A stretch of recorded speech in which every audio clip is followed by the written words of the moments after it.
अल्हम्दुलिल्लाहि रब्बिल आलमीन वल आक़िबतु लिल मुत्तक़ीन वस्सलातु वस्सलामु अला सय्यिदिल अंबियाइ वल मुरसलीन व अला आलिहि व अस्हाबिहि अत्तय्यिबीन अत्ताहिरीन अम्मा बअद फ़अऊज़ु बिल्लाहि मिनश शैतानिर रजीम बिस्मिल्लाहिर रहमानिर रहीम क़ुल ला अस्अलुकुम अलैहि अजरा इल्लल मवद्दत फ़िल क़ुरबा सदक़ल्लाहुल अज़ीम। गौसे आज़म बमने बेसरो सामा मददे क़िबले दी मददे काबे ईमा मददे इंतज़ारे करमे तुस्तमने ऐनी राए खुदा जुओ खुदा बीनो खुदा दा मददे बगिरदा बे बला उफ्तादा कश्ती ज़ईफ़ानो शकिस्ता रातो पुश्ती बहक के ख्वाजे उस्मान हारून मदद कुन या मोइनुद्दीन चिश्ती मदद कुन या मोइनुद्दीन चिश्ती मदद कुन या मोइनुद्दीन चिश्ती। लायक सत तकरीम वाजिबुल एहतराम सदर महफिल पीर तरीक़त अलहाज सैयद यूसुफ बापू कादरी मुद्दज़िल्लहुल आली वो जुमला अर्श मकाम सादात किराम उलमाए ज़वील एहतराम हाज़रीन महफिल पर्दा नशीन माओ और बहनों, अस्सलामु अलैकुम व रहमतुल्लाहि व बरकातुहू।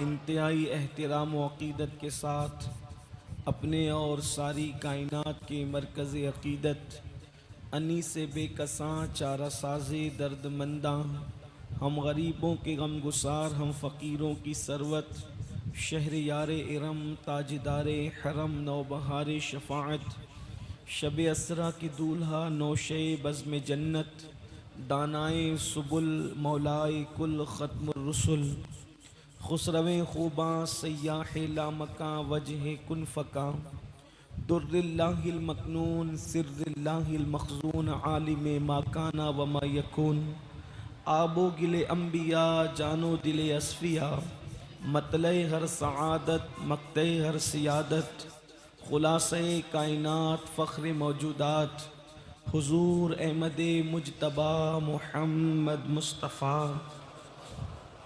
अरवाहुना फ़िदा सल्लल्लाहु तआला अलैहि व आलिहि व सहबिही व बारक व सल्लमा की बारगाह बेकस पनाह में जिस तरीक़े से पढ़ाऊँ बुलंद आवाज़ से मेरे साथ मिलकर पढ़ें। अस्सलातु वस्सलामु अलैका या रसूल अल्लाह, अस्सलातु वस्सलामु अलैका या नबी अल्लाह, अस्सलातु वस्सलामु अलैका या हबीब अल्लाह व अला आलिका व अस्हाबिका या नूर अल्लाह सल्लल्लाहु तआला अलैका वसल्लम।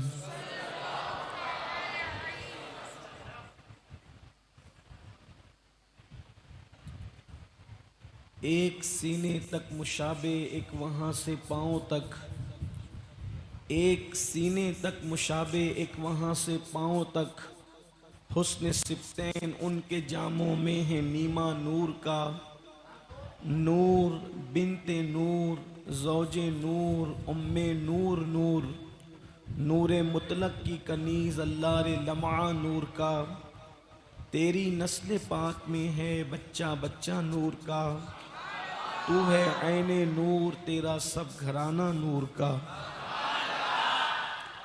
आज की ये महफिल इमामुल अइम्मा इमाम हुमाम इमाम अर्श मकाम सैयदना इमाम हुसैन सिब्ते पैगंबर अला जद्दिही व अलैहि सलाम आपकी बारगाह में खिराज अकीदत पेश करने के लिए इनेकाद पजीर है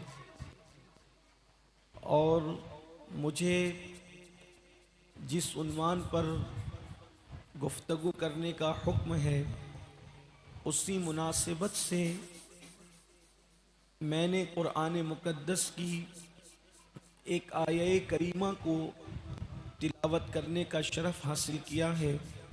अल्लाह तबारक व ताला उसके मुतालिक मुझे हक़ कहने और आप तमामी ख़वातीन व हज़रात को हक़ सुनकर उस पर अमल करने और उसे आम करने की तौफ़ीक़ अता फ़रमाएँ। मुझे सुरेंद्र नगर में आने के बाद काफ़ी अरसा हुआ और बहुत दिनों के बाद आज हाज़िरी हुई है और इस मस्जिद को देख कर के मुझे बेपनाह मसर्रत है और इस मस्जिद की तामीर के लिए बिलखुसूस सावरकुंडला वाले पीर तरीक़त फ़ातिमी दूल्हा सैयदी सरकार सैयद दादा बापू कादरी जिलानी मुद्दज़िल्लहुल आली और पीर तरीक़त अलहाज सैयद यूसुफ बापू कादरी, इन हज़रात की काविशों से और बिलखुसूस कोटवाला फैमिली की जानिब से ये मस्जिद तामीर हुई, बहुत खूबसूरत है।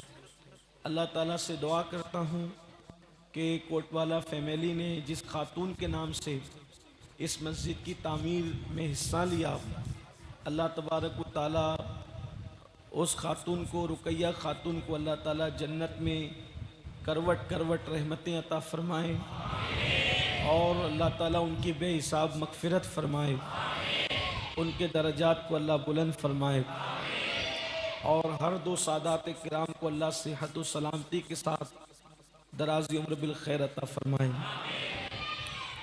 जिस आया करीमा की मैंने तिलावत की है, अल्लाह ताला ने उसमें अहले बैत की मोहब्बत को हम पे फ़र्ज़ करार दिया है। मोहब्बत अहले बैत हम पर फ़र्ज़ है और वो फ़र्ज़ियत किसी के कहने से नहीं है, बल्कि अहले बैत की मोहब्बत अल्लाह ने कुरान में हम पे फ़र्ज़ फरमाई है। कुरान की आयत है उसकी फ़र्ज़ियत पर। जिस तरीक़े से हम पे नमाज फ़र्ज़ है, जिस तरीक़े से हम पे रोज़ा फ़र्ज़ है, जिस तरीक़े से साहिब माल के लिए जो है वो 2.5% ज़कात फ़र्ज़ है, जिस तरीक़े से ज़िंदगी में साहिब इस्तिताअत पर एक मर्तबा उम्र में हज फ़र्ज़ है, ऐसे ही हर मोमिन के लिए अल्लाह तबारक व ताला ने अहले बैत की मोहब्बत को फ़र्ज़ करार दिया है। और ये मसला कुरान से जो निकाला गया है, अख़ज़ किया गया है, इसमें ये मेरे और आपकी दिमाग की उपज नहीं है, बल्कि इमाम बुखारी जैसे लोग जिनके मुक़ल्लिदीन में आते हैं, वो इमाम मोहम्मद इब्न इदरीस शाफ़ई रहमतुल्लाह अलैह अपने मिसरों में फरमाते हैं कि अहले बैत की मोहब्बत हम पे फ़र्ज़ है। जद्दुल मुमतार में इमाम अहले सुन्नत ने उसको नकल किया है। इमाम शाफ़ई लिखते हैं, या अहलल बैति रसूलिल्लाहि हुब्बुकुम फ़र्दुम मिनल्लाहि फ़िल क़ुरआनि अंज़लहु यकफ़ीकुम मिन अज़ीमिल फ़ख्रि अन्नकुम मन लम युसल्ली अलैकुम ला सलात लहु आलुन नबी ज़रीअती वहुम इलैहि वसीलती अर्जू बिहिम आता गदन बियदिल यमीन सहीफ़ती। इमाम शाफ़ई रहमतुल्लाह अलैह लिखते हैं, या अहलल बैति रसूलिल्लाहि हुब्बुकुम फ़र्दुम मिनल्लाहि फ़िल क़ुरआनि अंज़लहु। ऐ नबी की अहले बैत, अल्लाह ने तुम लोगों की मोहब्बत को हम पर कुरान में फ़र्ज़ किया है। इमाम शाफ़ई लिख रहे हैं, अल्लाह ने अहले बैत की मोहब्बत को कुरान में हम पे फ़र्ज़ किया है और कहते हैं यकफ़ीकुम मिन अज़ीमिल फ़ख्रि अन्नकुम, क्या तुम्हारे लिए ये फ़ख्र काफ़ी नहीं है मल्लम युसल्ली अलैकुम ला सलात लहू, कि उस वक्त तक हमारी नमाजें मुकम्मल नहीं होती जब तक हम अहले बैत पे दुरूद नहीं पढ़ लेते। यानी कि नमाजें तकमील को उस वक्त पहुंचती है, नमाजें मुकम्मल उस वक्त होती है जब हम अहले बैत पे दुरूद पढ़ते हैं। और लोग ये समझते हैं कि अहले बैत की मोहब्बतों की बातें कुछ लोग अपनी तरफ से बड़ा चढ़ा के पेश करते हैं, लेकिन ये तो इमाम मोहम्मद इब्न इदरीस शाफई कह रहे हैं अहले बैत क्या है, अहले बैत का मुकाम क्या है, अहले बैत का मर्तबा क्या है। तो कहते हैं आलुन नबी ज़रीअती वहुम इलैहि वसीलती, कहते हैं कि आले नबी अहले बैत अल्लाह तक पहुंचने का जरिया है, कि जब मैं अल्लाह तक पहुंचूंगा, अल्लाह का कुर्ब हासिल करूंगा। इमाम शाफई जिसने किताबें लिखी, इमाम शाफई जिसने फिक़्ह शाफई को मुदव्वन किया, इमाम शाफई जिसने कुरान और सुन्नत की खिदमत की, बेलोस खिदमत की, लेकिन न किसी किताब पर नाज है, न किसी इबादत पर नाज है, न किसी तकवे पर नाज है, न किसी परहेजगारी पर नाज है, लेकिन अगर नाज है तो अहले बैत की निस्बत पर नाज है। इमाम शाफई कहते हैं अल्लाह तक जो पहुंचने की चीज है, वो अल्लाह तक पहुंचाने वाली जो चीज है, वो अहले बैत मेरा जरिया है, उसी जरिए से मैं अल्लाह तक पहुंचने वाला हूं। आलुन नबी ज़रीअती, आले नबी मेरा जरिया है, वहुम इलैहि वसीलती, और वही अल्लाह की बारगाह में मेरा मजबूत वसीला है। अर्जू बिहिम आता गदन बियदिल यमीन सहीफती, और क़यामत के दिन जो मेरा नामे अमाल मेरे सीधे हाथ में दिया जाएगा, वो भी अहले बैत के सदक़े में दिया जाएगा। अहले बैत के सदक़े में नामे अमाल सीधे हाथ में होगा। अब पता चला अहले बैत की मोहब्बत हमारे लिए किस तरह। फिर कुरान कहता है इल्लल मवद्दत फिल कुर्बा, एक होती है मोहब्बत, एक होती है मोहब्बत और एक होती है मवद्दत। मोहब्बत और मवद्दत में फर्क क्या है, आप तवज्जो करें। अल्लाह ने अहले बैत से सिर्फ मोहब्बत का हुक्म नहीं दिया। अगर आप लोग शोर करेंगे तो बात इस तरह आगे नहीं बढ़ेगी, तवज्जो मेरी तरफ रखें आप। अल्लाह ने सिर्फ मोहब्बत का हुक्म नहीं दिया, बल्कि क्या फरमाया, मवद्दत। मोहब्बत और मवद्दत में फर्क क्या है, मोहब्बत और मवद्दत में फर्क क्या है। देखो, इंसान अपने बेटे से मोहब्बत करता है और बेटा अपने बाप से मोहब्बत करता है, लेकिन वक्त आने पर बेटा कभी बाप के बगैर रह लेता है और बाप कभी बेटे के बगैर रह लेता है। ठीक इसी तरीके से बीवी शौहर से मोहब्बत करती है, शौहर बीवी से मोहब्बत करता है, लेकिन वक्त आने पर क्या होता है, कभी शौहर बीवी के बगैर रह लेता है, बीवी शौहर के बगैर रह लेती है। लेकिन मवद्दत किसे कहते हैं, मछली पानी से मोहब्बत नहीं करती बल्कि मवद्दत करती है। मोहब्बत और मवद्दत में फर्क ये है कि जिससे मोहब्बत होती है उसके बगैर कभी कभी रहा जा सकता है, अगरचे तड़प तड़प कर। मजनून लैला के बगैर रह सका, तड़पा लेकिन रह सका। लैला मजनू के बगैर रह सकी, तड़पी मगर रह सकी। फरहाद शीरी के बगैर रह सका, तड़पा मगर रह सका। शीरी फरहाद के बगैर रह सकी, तड़पी मगर रह सकी। लेकिन मछली को पानी से मोहब्बत नहीं बल्कि मवद्दत होती है। इधर मछली को पानी से बाहर किया, उधर मछली अपनी जान कुर्बान कर देगी, यानी वो पानी के बगैर रह ही नहीं सकती। तो जैसे पानी के बगैर मछली नहीं रह सकती, वैसे मोमिन अहले बैत की मोहब्बत के बगैर नहीं रह सकती।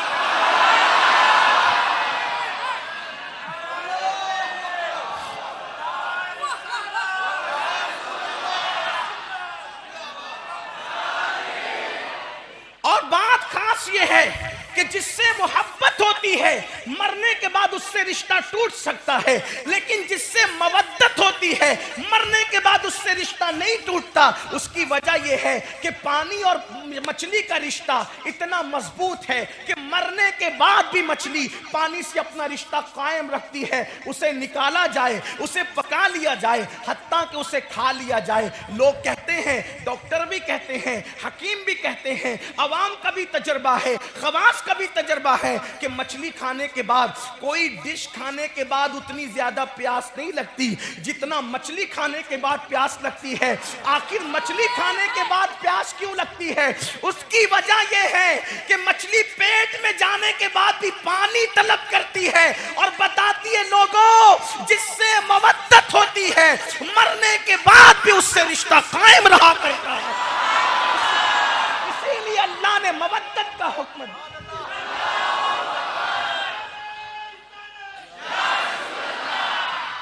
इसीलिए अल्लाह ने मोहब्बत से बड़ा मर्तबा मवद्दत का है। इसीलिए तो अल्लाह अकबर, मोमिन जो है, अब आप कहेंगे मरने के बाद रिश्ता कैसे कायम रह सकता है मवद्दत वालों से? तो आपको बताऊं, इसीलिए तो जब मेरे नबी ने फरमाया ऐ फातिमा मैं और तुम, नबी ये पाक ने फरमाया, नबी ये रहमत ने फरमाया, सैयदुल अंबिया ने फरमाया ऐ फातिमा मैं और तुम, हसन और हुसैन और अली, हम पांचों के पांच पंजतन जन्नत में एक साथ रहेंगे। तो सैयदा को मवद्दत वालों का की फिक्र हुई, मवद्दत वालों की फिक्र हुई, अहले मवद्दत का ख्याल आया, इसलिए कि जानती थी हुक्म मवद्दत का अल्लाह ने दिया है। कौम तो मवद्दत करेगी, कौम तो मोहब्बत करेगी। तो फौरन बाबा से पूछा, बाबा हम पांचों तो एक साथ रहेंगे, लेकिन जो हमसे मोहब्बत करते हैं वो कहां रहेंगे? तो नबी ने फरमाया जो हमसे मोहब्बत करेंगे जन्नत में हमारे साथ रह,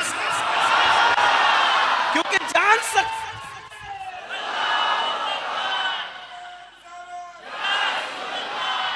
जानते थे ना कि अहले मवद्दत को जन्नत में भी हमारे बगैर मजा ना आएगा, जन्नत में भी हमारे बगैर मजा ना आएगा। इसीलिए उनकी तड़प देखी तो अपने साथ शामिल कर लिया कि जन्नत के जिस दर्जे में मोहम्मदुर रसूलुल्लाह और उनकी अहले बैत रहेगी, मोहब्बत करने वालों को भी वहीं रखा जाएगा। और याद रखना, अहले बैत के साथ जैसा सुलूक करोगे वो सुलूक इनडायरेक्ट रसूलुल्लाह के साथ।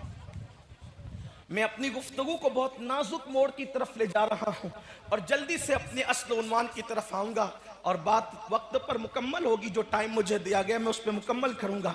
आप अहले बैत से जो सुलूक करें, जो सुलूक करें, उसका डायरेक्ट असर रसूलुल्लाह की जात तक पहुंचता है। मोहब्बत करें तो भी और बेअदबी करें तो भी। मिसाल के तौर पे एक रिवायत है, अच्छा अहले बैत से मुराद क़यामत तक के तमाम हसन मुश्तबा और इमाम हुसैन की औलाद पाक, ये सब अहले बैत में से, सब अहले बैत है। अब बस फर्क इतना है कि ये नुफूस असल अहले बैत है, असली नहीं, असल अहले बैत। गुजरात में गुफ्तगू करो तो थोड़ा सा उसको एक्सप्लेन करना पड़ेगा। असल अहले बैत और जो बात के लोग हैं वो नस्ल अहले बैत है। असल और नस्ल, असल और नस्ल किसको कहते हैं? असली नकली नहीं, असल और नस्ल। असल कहते हैं जैसे आप आम खाते हैं तो उसकी गुठली जो है वो आम के दरख्त की असल है, और जब वो गुठली से पौधा निकलता है और उससे जितनी पत्तियां और जितनी टहनियां निकलती है वो सब उसकी नस्ल है। बात समझे असल और नस्ल का फर्क? तो हसनैन करीमैन ये असले सादात हैं और क़यामत तक उनकी औलाद ये सब नस्ले सादात हैं। तो नस्ल से मोहब्बत, असल से मोहब्बत, ठीक। और हसनैन करीमैन की असल सैयदा फातिमा वो अली है, और सैयदा फातिमा और अली मुर्तजा की असल मोहम्मदुर रसूलुल्लाह है। इस तरह ये सिलसिला जाकर हुजूर से मिलता है। अब इनसे मोहब्बत करोगे तो मोहब्बत का वो असर हुजूर तक पहुंचेगा, और नफरत करोगे तो भी उसका असर हुजूर तक पहुंचेगा। मैं अभी दलील पेश करूंगा। जैसे एक बात, अच्छा खास बात यह है, इनसे मोहब्बत करो तो भी हुजूर को पता चलता है, और नफरत करो तो भी पता चलता है। इन्हें खुश करने से हुजूर खुश होते हैं, इनको नाराज करने से हुजूर नाराज होते हैं। इनकी खिदमत करना गोया हुजूर की खिदमत है, इनसे मुंह फेरना गोया के हुजूर से मुंह फेरना है। वो किस तरह से, एक मर्तबा का वाकया है। एक साहब हज के लिए जा रहे थे, उन्होंने हज की तैयारी की, आज से सदियों पहले की बात है। ध्यान देना, तवज्जो करना, इसलिए कि इसी तमहीद पर आने वाली गुफ्तगू की बुनियाद है। अगर आपने तमहीद जहन से निकाल दी तो आने वाली गुफ्तगू की अहमियत शायद आपके जहन में नहीं आ सकेगी। इसलिए मैं आपकी खुसूसी तवज्जो चाहता हूँ। मेरे आका सल्लल्लाहु अलैहि वसल्लम के दीवानों, एक साहब हज की तैयारी कर रहे थे, और ये कौन सा हज है? वो आजकल के दौर वाला हज नहीं कि अहमदाबाद से बैठे और 5 घंटे में जिद्दा पहुंच गए, बल्कि अहमदाबाद से लोग खा पी करके पहुंचाने वाले खेलते कूदते जो वो सुरेंद्र नगर न पहुंच सके कि हाजी का पता चला कि वो जिद्दा पहुंच गया। इतनी जल्दी लोग उड़ करके पहुंच जाते हैं। अल्लाह अकबर। ये वो दौर का हज नहीं, आज के दौर का हज नहीं, उस दौर का हज जब लोग हज के लिए पैदल जाते थे, हज के लिए लोग ऊंटों पर जाते थे, हज के लिए खच्चरों पे जाते थे, और जब हज के लिए जाते थे तो कफन साथ में लेकर जाते थे। इसलिए कि हज को जाना और मर जाना एक जैसा होता था, लौट कर आने की कोई गारंटी नहीं होती थी। काफले रास्ता भटक जाते, भटकते भटकते इंतकाल कर जाते। इसी तरीके से रेत का तूफान आता तो लोग रेत के तूफान ही के अंदर दब करके मर जाते। बड़ा मुश्किल सफर होता था हज का। लोग जिंदगी भर तैयारियां करते थे, उसके बाद हज के लिए रवाना होते थे। एक साहब थे, हज के लिए तैयारी की, थोड़ा थोड़ा पैसा इकट्ठा किया और हज को जाने लगे। अभी वो तैयारियों में मसरूफ थे कि उनकी मुलाकात एक अहले बैत में से एक फर्द से हो गई, यानी हमारी आपकी जबान में एक सैयदजादे से उनकी मुलाकात हो गई। जब मुलाकात हुई तो देखा सैयदजादे के कपड़े फटे पुराने हैं, सैयदजादे के चेहरे पर मायूसी के और अफसरदगी के आसार हैं। उस हाजी साहब ने जो हज की तैयारी कर रहे थे, आज़िम हज थे, उन्होंने पूछा आप क्यों परेशान दिखते हैं? उन्होंने कहा कि ए हज को जाने वाले, मैं सैयद हूं और मेरे घर में बच्चों का फाका है, फाका कशी से हम गुजर रहे हैं, गुर्बत के माहौल से हम गुजर रहे हैं, कोई रोजी रोटी का इंतजाम नहीं है, इसलिए परेशान हाल है। उन्होंने कहा अच्छा आप सैयद हैं, आप हाशमी हैं? कहा हाँ हम सैयद हैं, हसनी हुसैनी हैं हम। अल्लाह अकबर। इतना सुनना था, वो अपनी बीवी के पास गए और बीवी से कहा हज के लिए पैसे इकट्ठा पूरी जिंदगी किए, लेकिन अभी पता चला कि एक सैयद साहब है वो परेशान हाल है, ऐसा हज कैसे करूं कि कोई सैयद तड़प रहा हो और मैं जाकर के हज के अरकान अदा करूं। अगर तुम इजाजत दो तो मैं पूरी रकम जो है इन सैयद साहब की झोली में डाल दूं ताकि वो अपनी जिंदगी खुशगवार गुजारे, अल्लाह चाहेगा तो फिर हज कर लेंगे। और उन्होंने पूरी रकम सफर हज की उन सैयद साहब की झोली में डाल दी, उनको दे दिया, उनको अता कर दिया कि आप दुआ करना। वो तो चले गए। उसके बाद हज के अय्याम आए। आप जान सकते हैं जिसने हज की तैयारी की होगी, जब हज के अय्याम आए होंगे तो उसकी तड़प का आलम क्या होगा, उसकी बेचैनी का आलम क्या होगा, उसकी बेकरारी का आलम क्या होगा। ऐसे में हज के अय्याम आए, तड़प तड़प कर दिन गुजर गए। जब हाजी हज करके वापस आने लगे तो मोहल्ले के जितने लोग हज को गए थे, जो आता है इनसे मिलके कहता है हज मुबारक हो, दूसरे लोग कहते हैं हज मुबारक हो। ये अंदर ही अंदर शर्मिंदा होते हैं, मैं हज को जाने वाला तो था लेकिन मैं हज को गया नहीं था, आखिर ये मुबारकबादियां क्यों देते हैं, कहीं मेरा मजाक तो नहीं उड़ाते, कहीं मेरा मजाक तो नहीं उड़ाया जा रहा है। अंदर ही अंदर शर्मा रहे थे। एक रात आंख लगी तो क्या देखा, ख्वाब में मुस्तफ़ा जाने रहमत तशरीफ लाए, आकाए करीम आए और आने के बाद फरमाया ये जो लोग तुझे हज की मुबारकबादें देते हैं, तुझे पता है क्यों मुबारकबाद देते हैं? कहा हुजूर बताएं क्यों मुबारकबाद देते हैं? फरमाया तूने मेरी औलाद में से एक सैयद को अपने हज की रकम उठा करके दे दिया और हज का इरादा तर्क कर दिया, तो अल्लाह ने तुझे इनाम ये अता फरमाया कि तू हज को नहीं गया, तू हज को नहीं गया तो अल्लाह ने तेरे हम शक्ल एक फरिश्ता पैदा फरमाया, अल्लाह ने तेरे हम शक्ल एक फरिश्ता पैदा फरमाया। उसने इस साल भी हज किया जिसका सवाब अल्लाह ने तुझे दिया, और ये सिर्फ इस साल हज नहीं किया, अब वो क़यामत तक हर साल हज करता रहेगा और उसका सवाब तुझे अता किया जाता रहेगा। जिन्होंने खुद हज किया उन्होंने इस साल हज किया, लेकिन सैयद की खिदमत करने वाले अल्लाह ने तेरे हम शक्ल क़यामत तक एक फरिश्ते को मुकर्रर कर दिया है। क़यामत तक तो उसने जीना भी नहीं था, लेकिन क़यामत तक उसका हज होता रहेगा और उसको उसका सवाब मिलता रहेगा। अब आप मुझे बताएं, जब सदियों बाद के सादात से मोहब्बत पर इनाम ये है, तो हसन हुसैन जैसे सादात पर मोहब्बत का का इनाम क्या होगा, उसका सिला क्या होगा। मेरे आका अलैहिस्सलात व तस्लीम के दीवानों, आइए दूसरी बात अर्ज करूं। ये तो मोहब्बत की बात हुई, ये तो मोहब्बत का मामला हुआ। आइए, अल्लाह अकबर। एक मर्तबा का वाकया है कि मस्जिद नबवी शरीफ के अंदर इस रिवायत को लिखने वाले मुहाजिर मक्की हजरत अल्लामा हाजी इमदादुल्लाह रहमतुल्लाह अलैह है, सिलसिला साबरिया के बहुत बड़े बुजुर्ग हैं। हाजी इमदादुल्लाह मुहाजिर मक्की वो बुजुर्ग हैं जिनको सुन्नी भी मानते हैं और गैर सुन्नी लोग भी उनको मानते हैं। अशरफ अली थानवी जैसे लोग भी हाजी साहब को मानते थे। हाजी इमदादुल्लाह मुहाजिर मक्की बड़े बुजुर्ग हैं। अल्लाह अकबर, अल्लाह अल्लाह।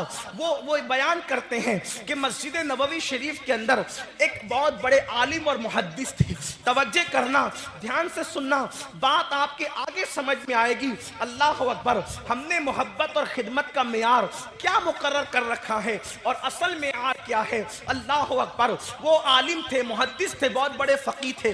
जाहिर सी बात है, जो मस्जिद नबवी में बैठकर हदीस का दर्स देता हो वो कोई मामूली आलिम तो नहीं होगा ना, वो किसी मामूली मुहद्दिस तो नहीं होगा ना, वो कोई मामूली फ़क़ीह तो नहीं होगा ना। वो मस्जिद नबवी में बैठ कर के दर्स देते हैं, उनके दर्स में लोग आते हैं। और उस ज़माने का वाक़या है कि उस दौर में चूंकि लोग आम तौर पर अपनी सियादत को छुपाया करते थे, आम तौर पे लोग छुपाते थे, इसलिए कि उस दौर में सादात को बहुत सताया जाता था, उनको दुख पहुंचाए जाते थे। लोगों को अगर पता चल जाता कि ये सादात में से है तो उनको कत्ल कर दिया जाता था, उनको जहर दे दिया जाता था। आपको हैरत होगी, आप महसूस नहीं करते इमाम हुसैन जैसे सैयद के साथ क्या सलूक किया गया, इमाम हसन के साथ क्या सलूक किया गया, इमाम ज़ैनुल आबिदीन को जहर दिया गया, इमाम मोहम्मद बाकिर को जहर दिया गया, इमाम जाफर सादिक को जहर दिया गया, इमाम मूसा काजिम को जहर दिया गया, इमाम अली रजा को जहर दिया गया। ये सब शहादत का एक सिलसिला है।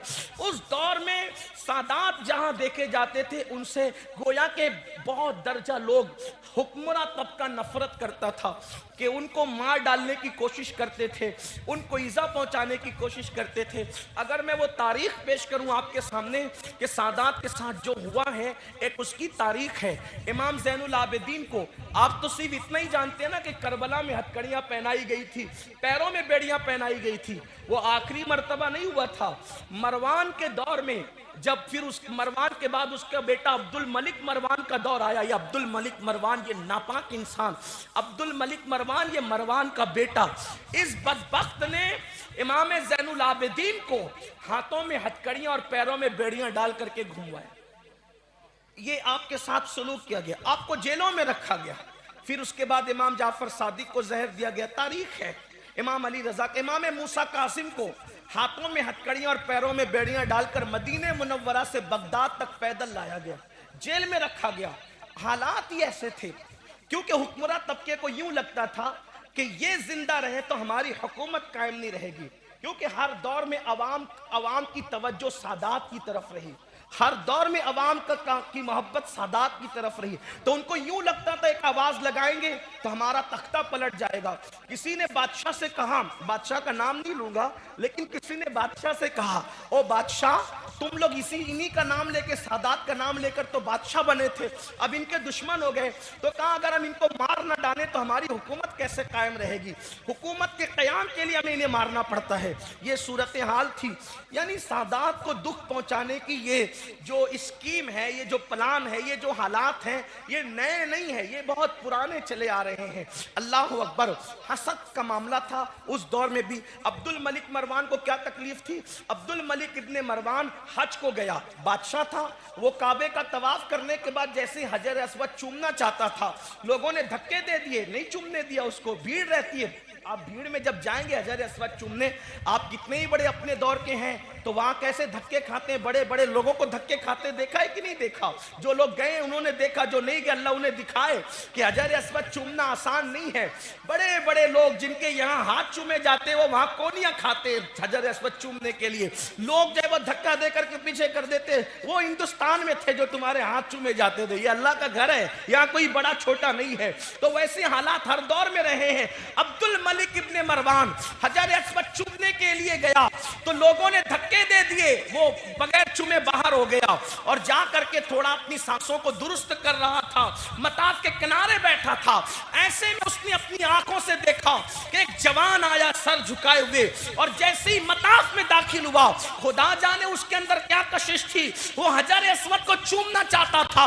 लोग जो है दो सफे बना करके हाथ बांध कर खड़े हो गए, हजर अस्वद चूमना छोड़ दिया और उसके रूखे ताबा को तकने लगे, उसके खूबसूरत चेहरे को तकने लगे। लोग दो सफों में खड़े हो गए, उसने इत्मीनान से हजर अस्वद चूमा, और जब वापस जाने लगा तो मरवान को हसद, इब्ने मरवान को, अब्दुल मलिक को हसद हुआ।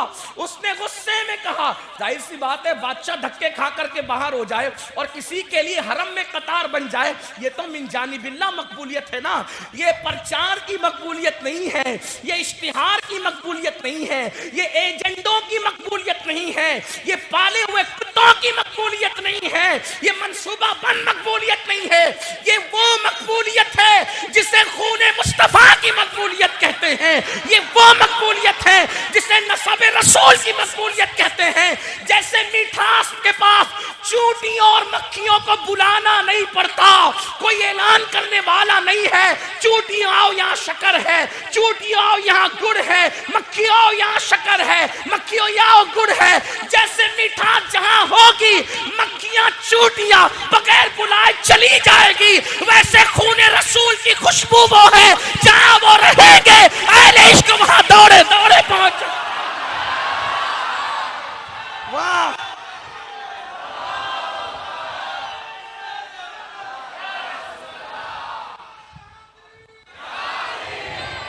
हर एक को शोहरत के लिए प्रचार की जरूरत है, लेकिन आले मोहम्मदुर रसूलुल्लाह को प्रचार की जरूरत नहीं, आले मुस्तफा को प्रचार की जरूरत नहीं है, असहाबे मुस्तफा को प्रचार की जरूरत नहीं है, अहलुल्लाह को, औलिया अल्लाह को प्रचार की जरूरत। बगैर प्रचार के कुदरत उनकी तरफ लोगों के दिलों को माइल करती है, लोगों के दिल खींचते। कुरान कहता है, अल्लाह पाक इरशाद फरमाता है, इन्नल्लज़ीना आमनू व अमिलुस्सालिहात सयजअलु लहुमुर रहमानु वुद्दा, जो ईमान लाने के बाद नेक अमल करते हैं, अल्लाह उनकी मोहब्बत लोगों के दिलों में उंडेल देता है, उनकी मोहब्बत लोगों के दिलों में उंडेल देता है। अब्दुल मलिक ने कहा, जब ये मंजर देखा तो जल भुन गया। उसने पहचानता था, जानता था, घमंड से कहा, कौन है ये, कौन है ये? जब उस हजर अस्वद चूमने वाले के खूबसूरत चेहरे को देखा तो घमंड से कहा, कौन है ये? हालांकि पहचानता था, पहचान कर भी कहा, कौन है ये? हुस्न इत्तेफाक, उसके बाजू में अरब का मशहूर शायर फर्जदक बैठा हुआ था। फर्जदक ने कहा, अगर आप मेरी जान की अमान दे तो बताऊं ये कौन है, अगर आप जान बख्श दे तो बताऊं कौन है? कहा बताओ। तो कहा ये वो है जिसके खानदान की ना जमीन पर कोई मिसाल है, ना आसमानों पर कोई मिसाल। बताओ ये कौन है? इसका नाना मोहम्मदुर रसूलुल्लाह है, इसकी दादी सैयदा फातिमा है, इसका दादा अली मुर्तजा है, इसका बाबा बड़े अब्बा हसन मुज्तबा है, और इसका बाबा इनके अब्बा हुसैन है, और ये इमाम ज़ैनुल आबिदीन है, जिसके लिए हरम में ये एहतराम होता है, ये ज़ैनुल आबिदीन। जल भुन गया, फिर हथकड़ियां और पैरों में बेड़ियों का जो सामान किया वो अपनी जगह था। ये हालात पैदा होते हैं तो सादात उस वक्त अपना नसब छुपाते थे कि कहीं मारे ना जाएं, काटे ना जाएं। बल्कि हमारे बुजुर्गों ने तो ये भी कहा, ये सीना बसीना जो रिवायत है ये किताब में नहीं है, लेकिन मैं बता रहा हूँ आपको, आपको एतमाद करना हो तो करें वरना छोड़ देना, क्योंकि किताब में नहीं है, ये सीने दर सीना चली आए। पहले सादात के जिस्म में एक मखसूस खुशबू आती थी, जिसको सूंघ कर पता चल जाता था कि ये सैयद है। तो लोग सूंघ सूंघ कर सैयदों को कत्ल करते थे। लोग सूंघ सूंघ कर, जब कत्ल हो रहे थे तो किसी सैयद ने दुआ की, अल्लाह ये खुशबू उठा ले, ये खुशबू उठा ले। अब ये खुशबू सिर्फ वलियों को आए, आम लोगों को ना आए, आम मुसलमानों को ये खुशबू ना आए, सिर्फ वलियों को आए, क्योंकि वली थोड़ी काटेगा, वली थोड़ी मारेगा, वली थोड़ी बेअदबी करेगा। इसलिए कि जो बेअदब होगा वो वली कैसे होगा, है? जो बेअदब होगा वो वली कैसे हो सकता है? जो वली होगा वो बेअदब नहीं होगा। क्यों? इसलिए कि विलायत मिलती अली के दर से है। तो जो अली के दर की खैरात पाएगा वो अली की औलाद से नफरत कैसे करेगा, अली की औलाद की बेअदबी कैसे करेगा। अल्लाह अकबर। मेरे इमाम ने इसीलिए तो कहा है कि जितने वली बने हैं सब अली के फैजान से बने हैं। और मुजद्दिद अल-फसानी शेख अहमद सरहिंदी मकतूबात में लिखते हैं कि दौरे आदम से लेकर दौरे मुस्तफा तक जिस जिसको विलायत मिली है वो अली के फैजान से नसीब हुई है। इसीलिए इमाम अहले सुन्नत कहते सलामी जिसके दर का हर वली है, सलामी जिसके दर का हर वली है, अली है हाँ अली है हाँ अली है। किसी को विलायत मिलती नहीं जब तक कि अली की खैरात नसीब हो, फैजान अली नसीब ना हो। तो उन्होंने दुआ की अल्लाह ये खुशबू सैयदों से उठा ले, ये खुशबू सिर्फ वलियों को आए, अवाम को ना आए, ताकि लोग मारे ना। लेकिन आज की तारीख में हमें मजबूरन दुआ करनी पड़ती है कि अल्लाह वो खुशबू लौटा दे। क्यों? इसलिए कि कुछ दो नंबरियों की वजह से असल सादात भी मशकूक हो गए।